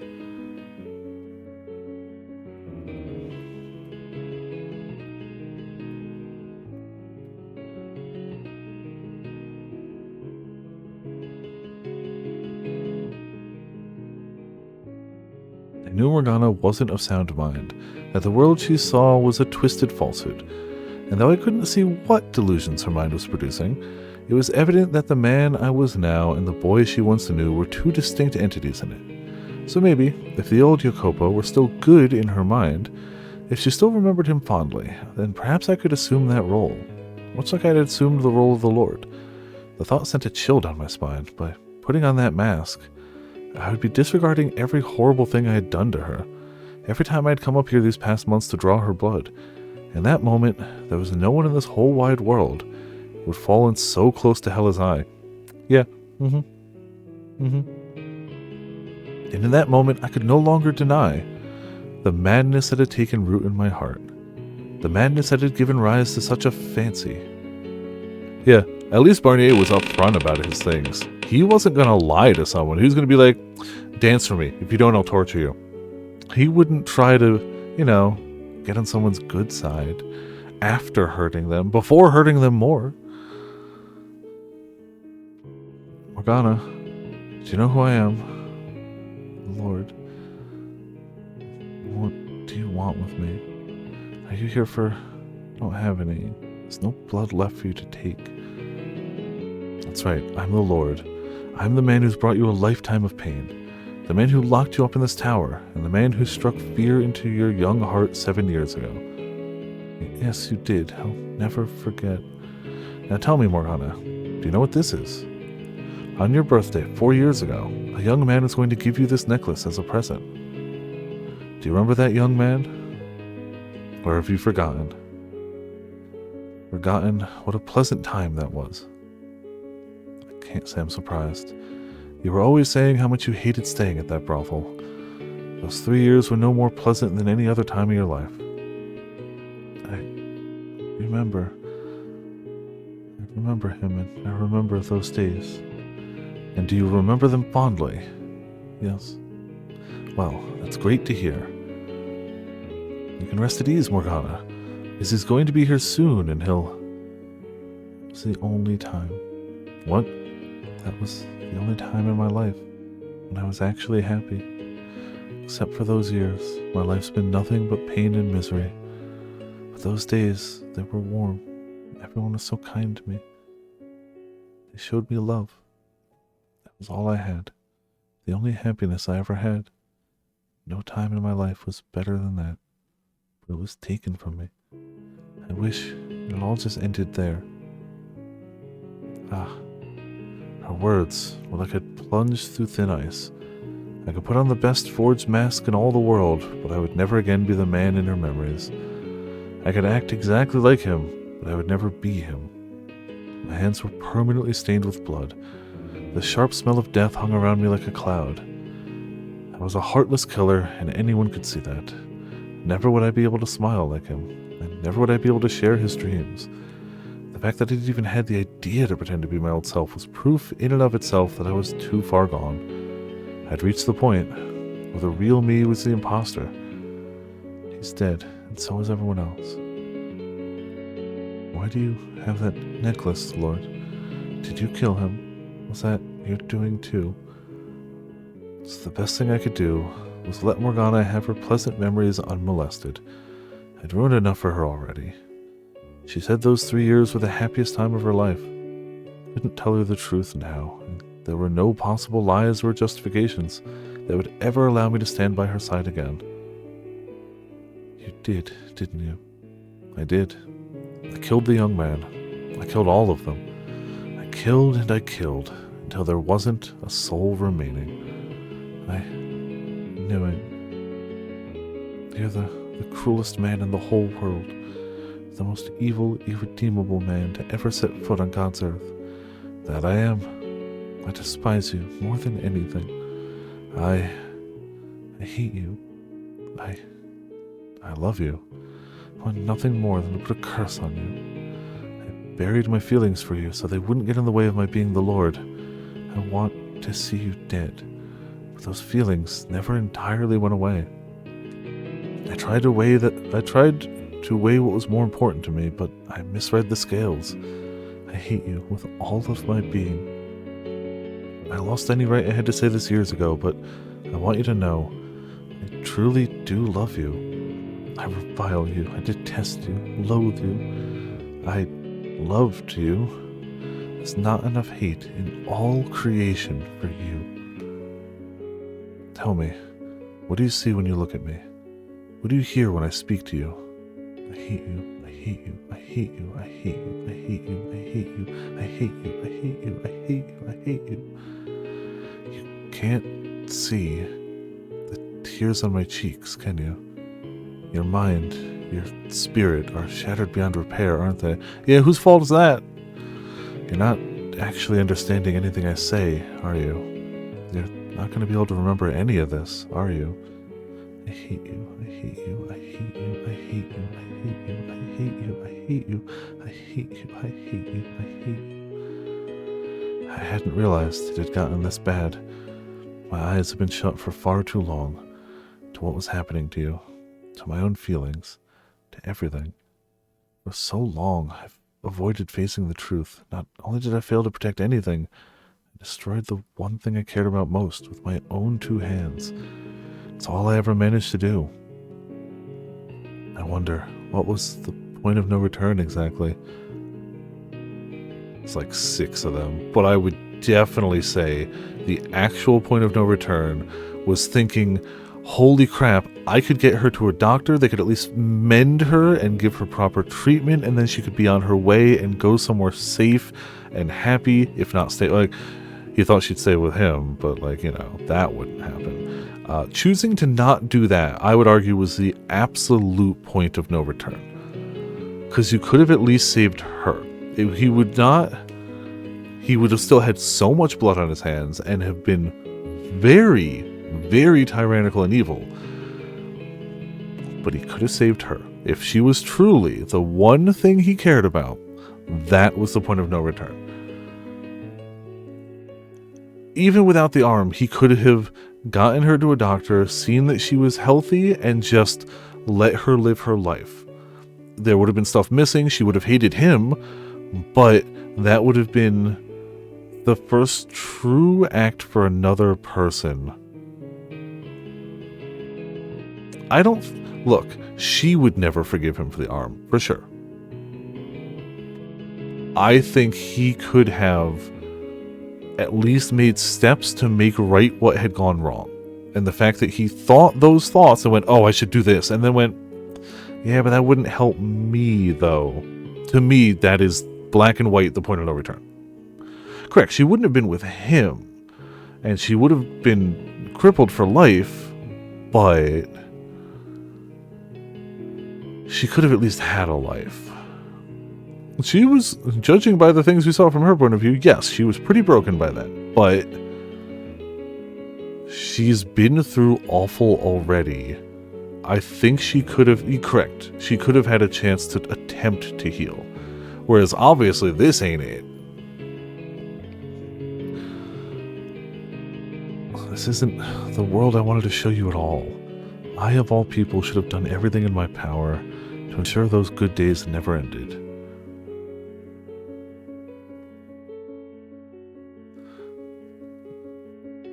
But any apology I make would just ring hollow.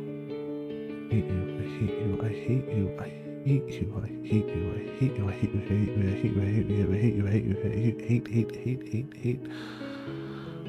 It seems my being here isn't doing your mental state any favors, so I'll leave your food here and get out. I hate you, I hate you, I hate you, I hate you, I hate you.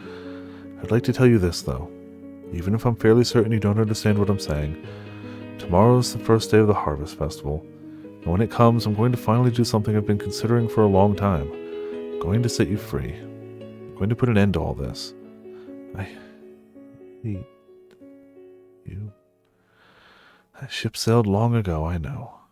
You're in no condition to go out into the world anymore, so I'm not just going to release you and forget about you. My father, to his side, an angel, Send me back to heaven. That's the plan, yes. We'll go out and find some place to die together.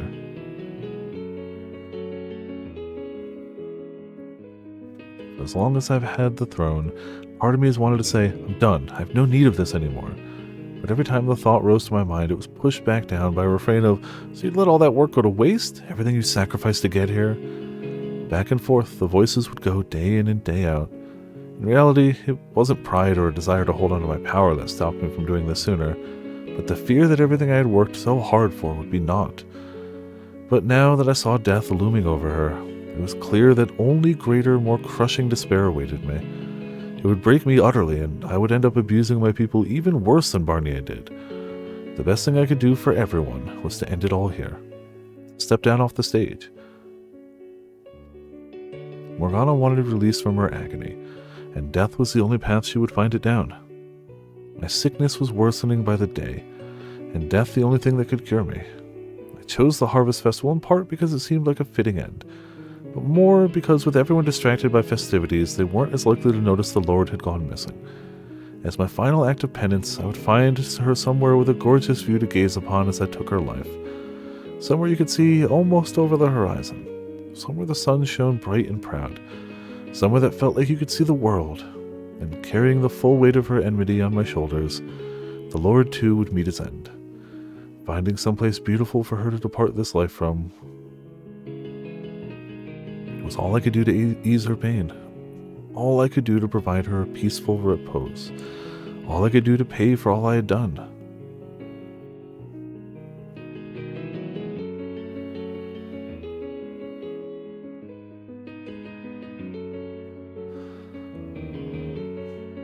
Except she doesn't make it that long.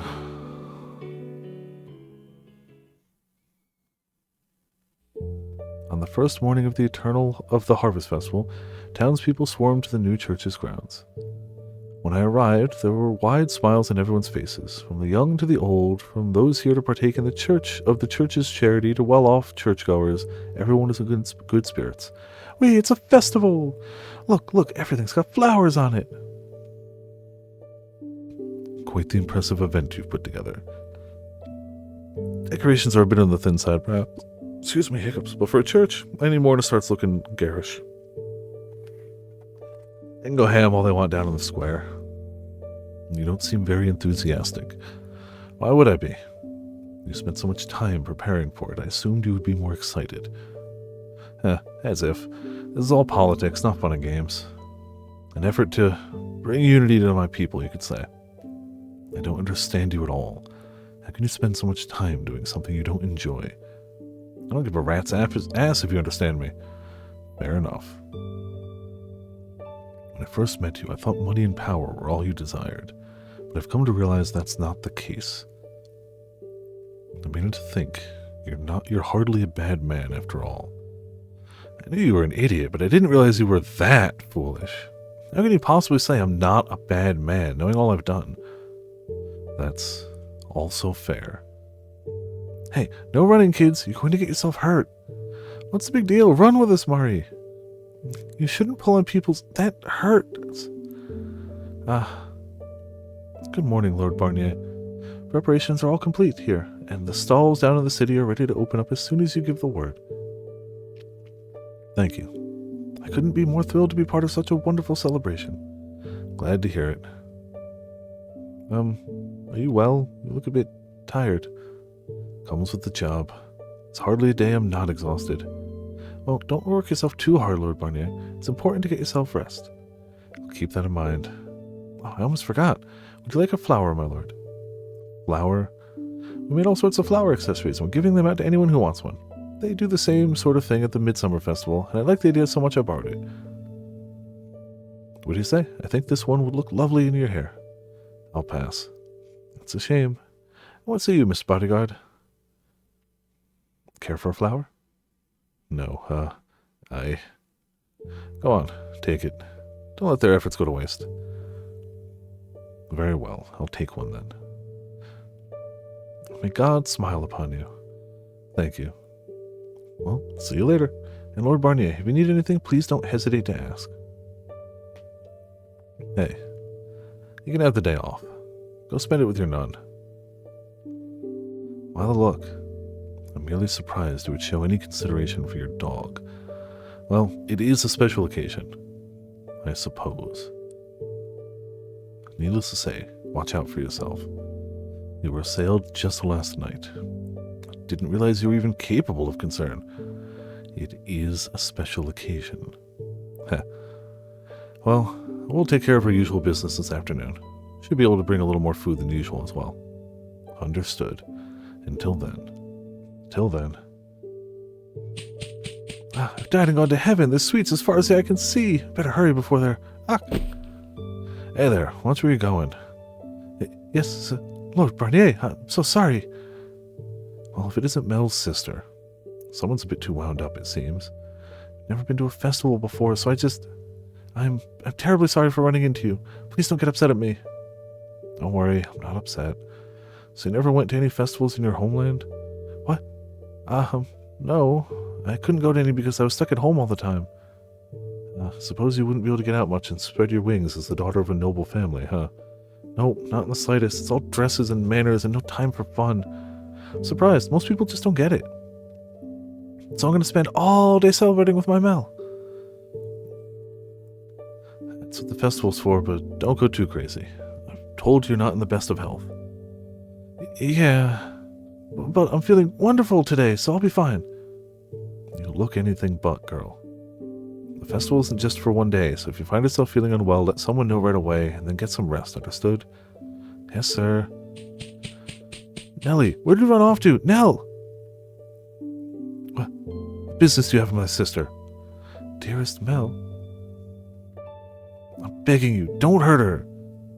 Not sure what this looks like to you, but I haven't touched her. It's gotten into you, dearest Mel. The Lord was just concerned about me. Concerned? Him? Not in 1,000 years. Mel, we take care of business this afternoon. Be at my study at noon sharp. Okay, I'll be there. Oh, we can't have lunch together. Running a festival must be a lot of work.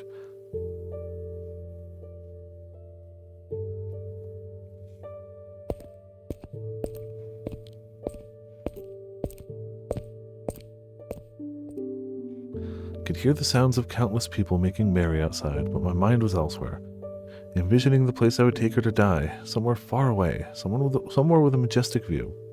I wanted nothing more than to run off right then and there, but there were things I had to sort out before I could disappear. I delegated several days' worth of work to my attendants, so the festival wouldn't fall apart without me. My mind may have already been made up, but it was still my responsibility as a lord to ensure everything ran smoothly so long as I remained on the throne. But all I could do after was pray that someone much more qualified, someone of actual royal descent, stepped in to take my place.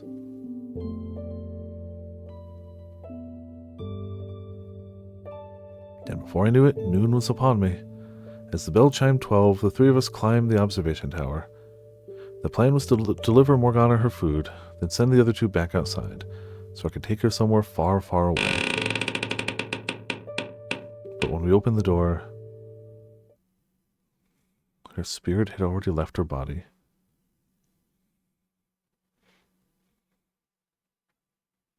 The witch killed her. The blood of the witch killed my sister. That wine you're drinking is no medicine. It's the blood of the witch. You're all drinking witch blood.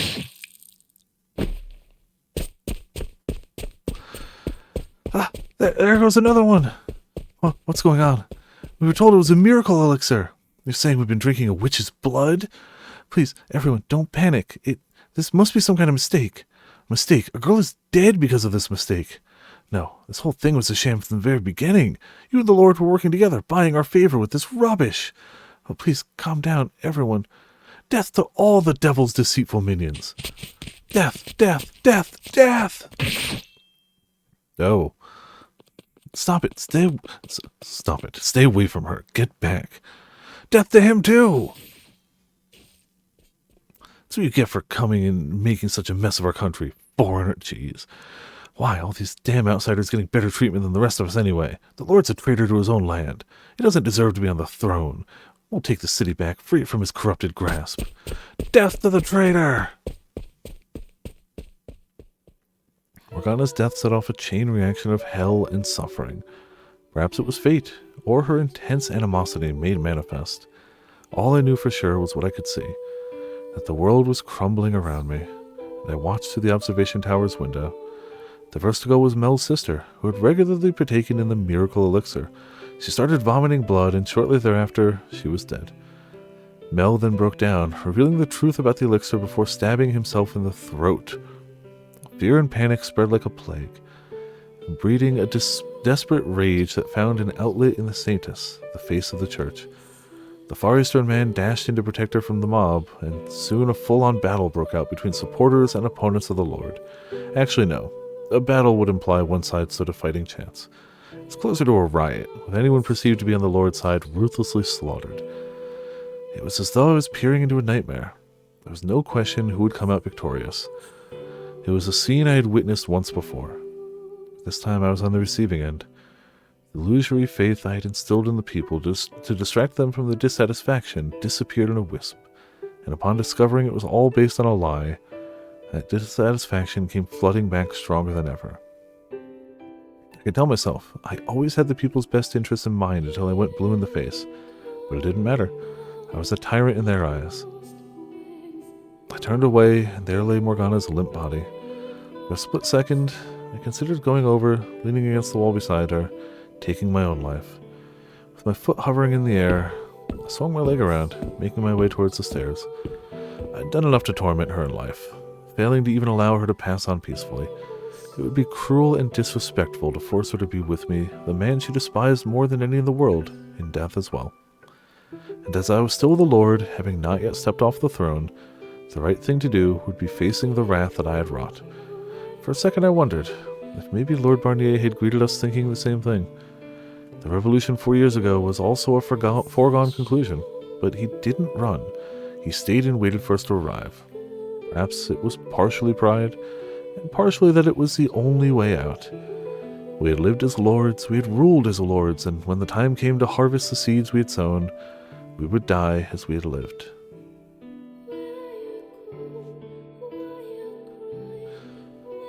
When I reached the ground level of the tower, I could hear shouting and banging and stomping through the door. They were probably tearing the mansion apart looking for me. "Find him," they cried. "Dethrone him," they cried. "Burn him," they cried. I felt a slight pang of nostalgia as I listened to them, remembering when I had been in their position. All I had to do was open the door, and I would be dead in seconds. They didn't just have me vastly outnumbered. I had no intention of fighting. My life amounted to nothing. My people are all dying. Soon I'll be stripped of my title of Lord of the Land, and not a thing will be left. It was all utterly meaningless. I killed everyone I ever cared about, even Morgana. There's not a single person. No, I didn't end up killing Maria. Guess that's something to be thankful for. I pray you'll live on. By all means, spend the rest of your life hating me, just so long as you live. Now, off I go.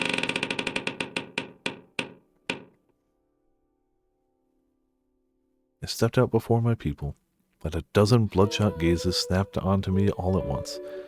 I raised my hand in preparation to give them a few parting words, but lowered again without saying anything. There was nothing for me to say anymore, nor did I have the willpower to produce words.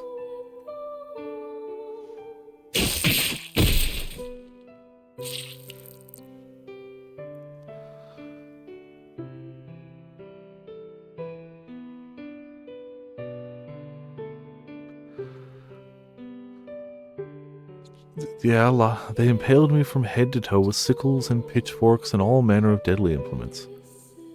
And no longer able to support my own weight, I fell back against the door, sliding to the ground. I could feel the life draining from my body. Their voices grew faint. Were they shouting, grieving, cheering? I could no longer tell the difference. They definitely weren't grieving. My consciousness quickly slipped away, and as it did, flashes of memories whisked past. A child fighting to survive day by day, a young man with his head in the clouds, hell-bent on going out into the world, a crowd of friends hooting and howling in a pub, girls at a brothel, constantly teasing but always reliable, and you at my side. I thought I felt a gust of wind, guiding Jacopo's mind towards one particular memory.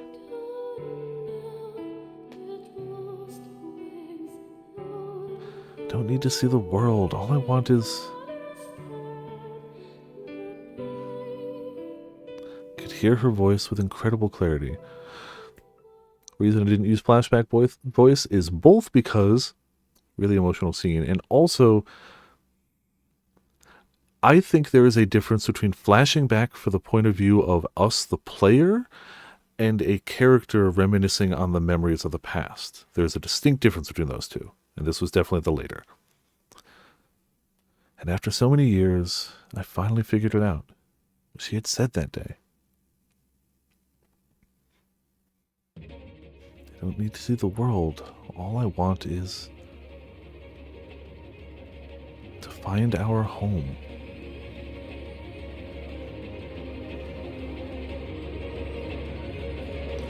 Not long after we met, I told her that I thought we might come from the same region.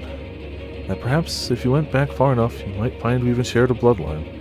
And she remembered. Nearly 3 years later, she still remembered that insignificant conversation, which is why she didn't want to see the world. She was more than happy to just find the land from which we came. I never needed to reign supreme. Never needed the favor of the masses. All I needed to do was go looking for that little pocket of tranquility.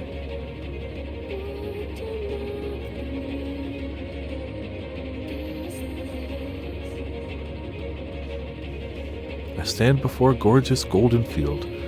Flowers bloom all around, swaying in the warm breeze. Vaguely familiar faces smile and laugh. After a long, hard journey, we finally made it.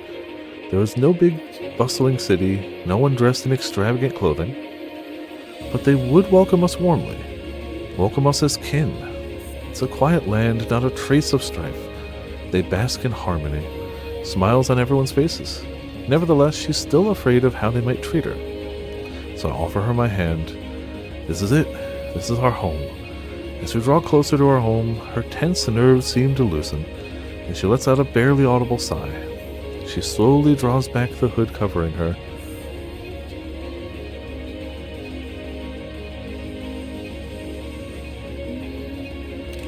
The soft light of the sun shining down, to reveal for the first time her face. A beautiful girl stands there, so enchanting I find myself lost for words. A smile rises to her face, now free of the hideous marks that once covered it. A smile brighter than I'd ever seen before. The lush fields stretching out behind her accentuate the glimmering gold of her eyes. I stand there silently taking in the sight. Her braids flutter in the breeze. A sky blue as sapphire drapes the scenery. She isn't a witch here. She's an ordinary girl. And me, an ordinary boy. We have no power, no extraordinary abilities, and I can't think of anything more wonderful.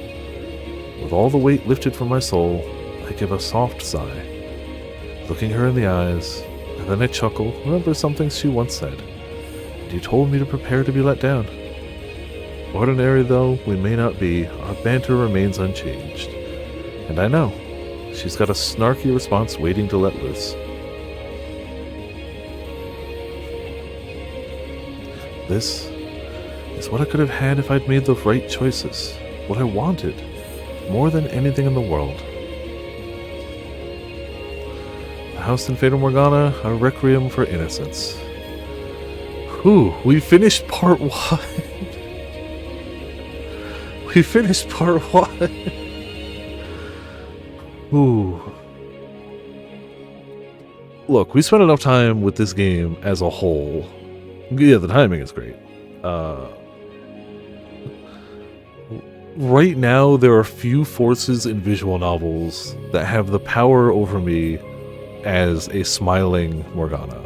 A happy Morgana. Right now, there's few things with that level of power. So, yep. Game good still, who would have thunk?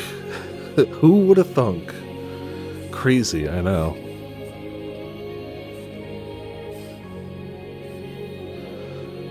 The game's still not over, correct, but the game's still good.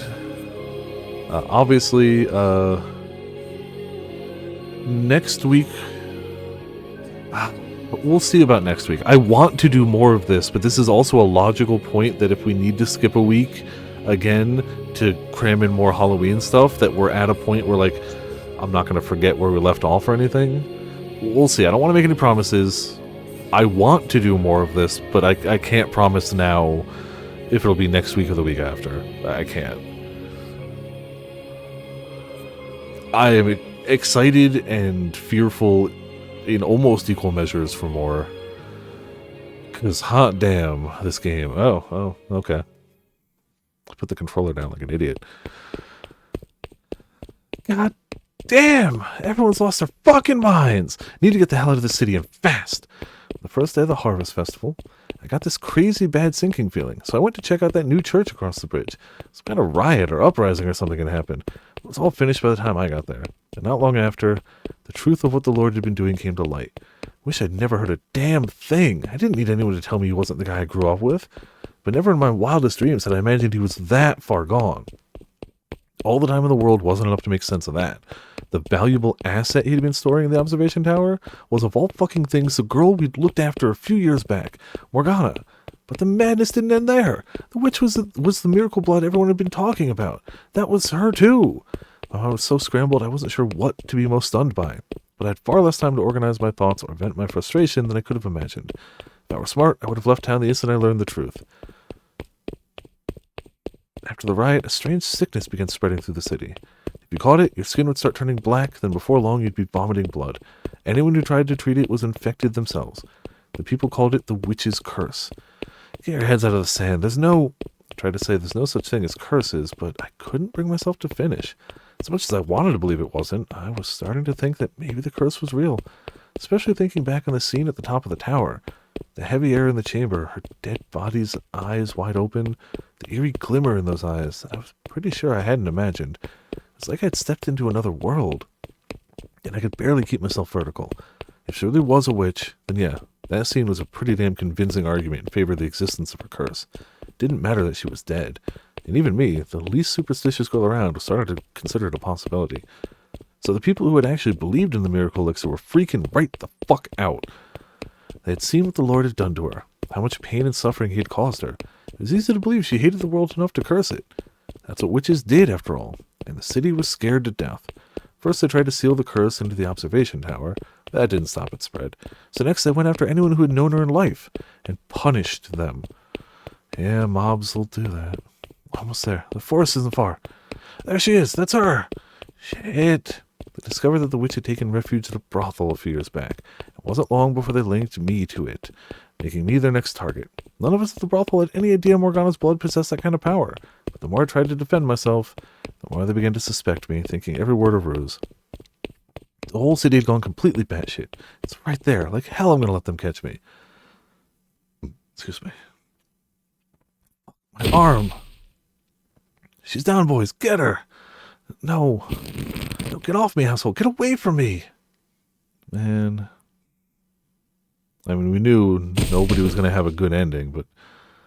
What the hell do you think you're doing? Wait. A bunch of men dragged me to the church and tossed me in the cellar. I could hear them shouting through the locked door.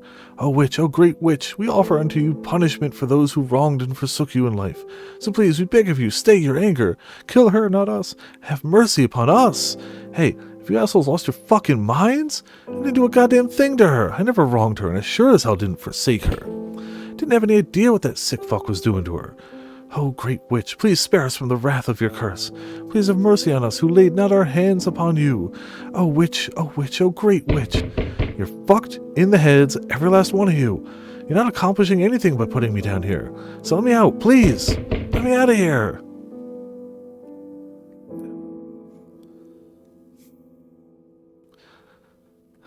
Damn it, they really did just leave me here. Door's locked tight. I'm not pounding my way through this. Damn thing won't even budge. Fuck. Something. There has to be something I can do. Hey, is anyone out there? Someone let me out of here. I didn't do anything. How long have I been in here? I'm so fucking thirsty. Food, that would be nice too. Someone get me out of here. Please? feel like my body's made of stone. I'm going to starve to death in here. You gotta be kidding. Oh god, I feel sick. My everything hurts.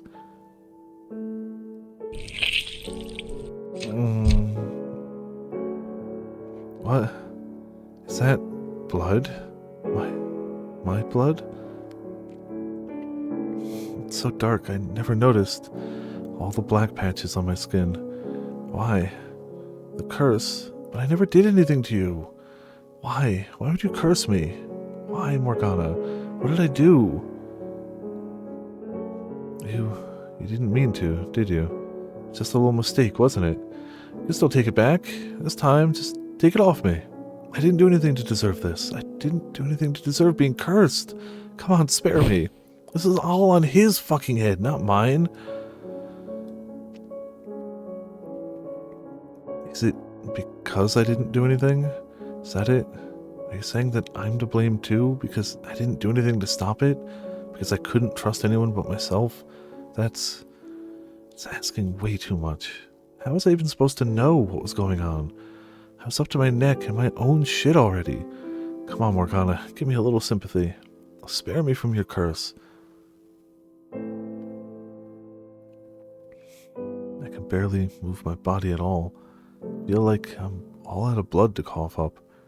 Don't even have the energy to cry for help anymore. So this is how I go, huh? And when I'm gone, that means everyone's dead? I wonder what whoever finds my body will think. They'll probably think that I was one of them. Now, wouldn't that be some real bullshit? Look at me. I know how to write. I'm a woman and a whore and from the slums. But look at me. I can read and write. Pretty impressive, huh? Why? I forgot where I learned, though. Alright, I had a friend who was doing some really important work. So I studied, so I could help them out if they ever needed anything. And I'll make sure to write it all fancy and proper, so no one suspects it was written by a whore. See? Make a kick-ass aid. How were they, though? Can't remember anymore. You hear that? Innocent. The sinners are the ones who lived here. It was all them, not me. So if somehow there's something after this and our souls live on, please only curse them. They're the bad guys. It's all their fault. I mean, functionally, she does join the cycle, but, like, I would argue she doesn't get, well, she gets punished because she always gets betrayed by Jacopo. And then gets to go seek her vengeance. But, you know. Maria? Wake up, Maria. What? I've unlocked the door for you.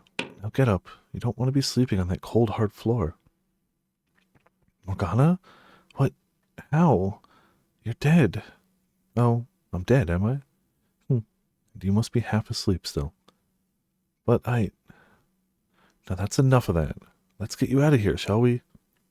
How? I can barely move. I think you'll find that untrue, my dear. Go on, stand up. Right.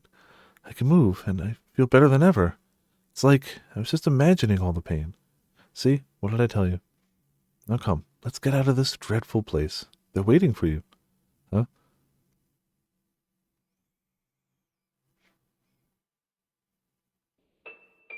It's about time you shut up, boss. What? Hey, I'm so glad you're okay. I've been worried out of my mind. Jiren, I was told you were killed. Say what? Do you really want me dead that bad, boss? Did I goof up on the job? No, I never said that. You're a model worker, too. I've always been glad to have you around. Maria said something nice about me. That must have been real rough in there, boss. I can't believe all those bad men would just lock you up. It's not nice. How's this city doing? Things cleared up? You can rest easy. Everything's all radio now. I'm glad to hear it. Look like someone just pissed in your stew, girl. Where's that burning fire in your eyes? Ah, hey there. I knew a little solitary wouldn't get the best of you, girl. Whoa, whoa, whoa. Don't just stare. What, you think I was dead too? Like hell. Ain't nothing in this whole damn world could take me down. I'm the crew's #1 for a good reason. That's right. You are, aren't you? You survived living as a slave in Barney's manor. There's not much that could kill you.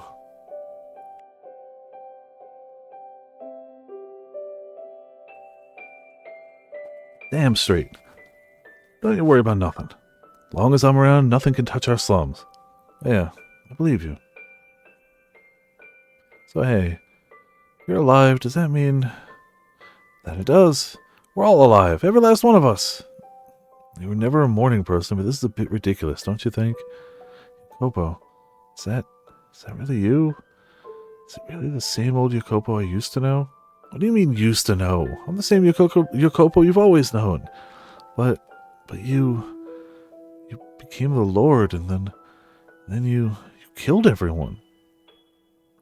Do you really have that little faith in me? I would never kill any of you. You know that.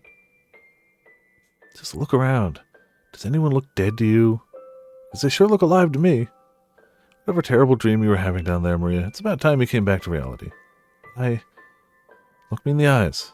Tell me I'm not the same Jacopo you've always known. No, you're definitely you. Same old friend I've always known. See? Was that so hard?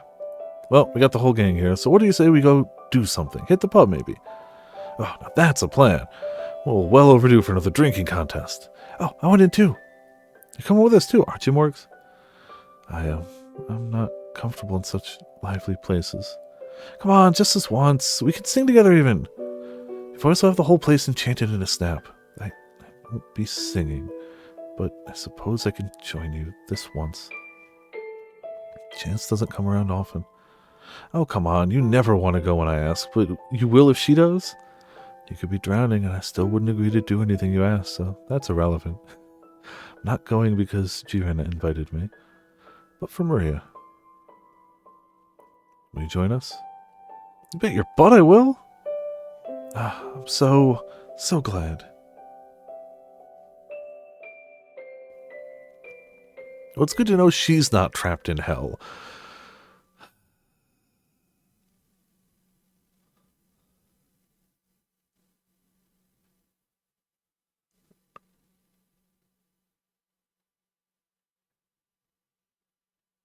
I can't make out the writing. I'd UTC,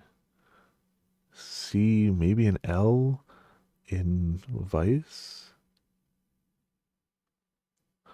So glad that everyone's alive. It's all a dream, just a bad dream. I knew it. None of that could ever happen to us. Save a seat for me, guys. I'm coming.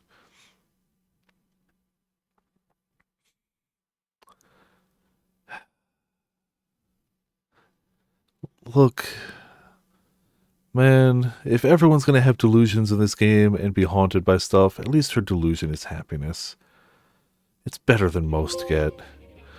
What's past is prologue. Finished a Requiem for Innocence. So that's where we got for now. That's what we got. Next time we play Ascento Deli, which I'm probably pronouncing wrong. Let's be honest. Ooh, man. Game continues to be heavy. Who would have thought? But now we have ourselves a monster. Assuming I remember to start the... I did! A quote, a Discord, and, I got nothing. Nope. That. Thought I was going to put the cursor at the end. Why wouldn't it? There we go. I assumed when I hit up to re-type the message, it would put the cursor at the end. It did not. Thank you all for tuning in. Thank you all for watching. This has been Vipers for Viperland. Playing more Fata Morgana. Holy crap, still Fata Morgana. Game so good. Tomorrow, as long as the stream happens, Silent Hill. Tuesday, Silent Hill. Thursday, Silent Hill. If Monday happens, I can't imagine we won't be done with it by like Thursday-ish, early Saturday. There's definitely a very high likelihood. of a longer stream at least Saturday, potentially Sunday too. But that's far ahead, who the hell knows. But there's a pretty decent likelihood. I will have no other plans, there will be no one else around, so why not? But yeah, thank you all for tuning in, thank you all for watching. This has been Viper Viperland. I'll see you all next time.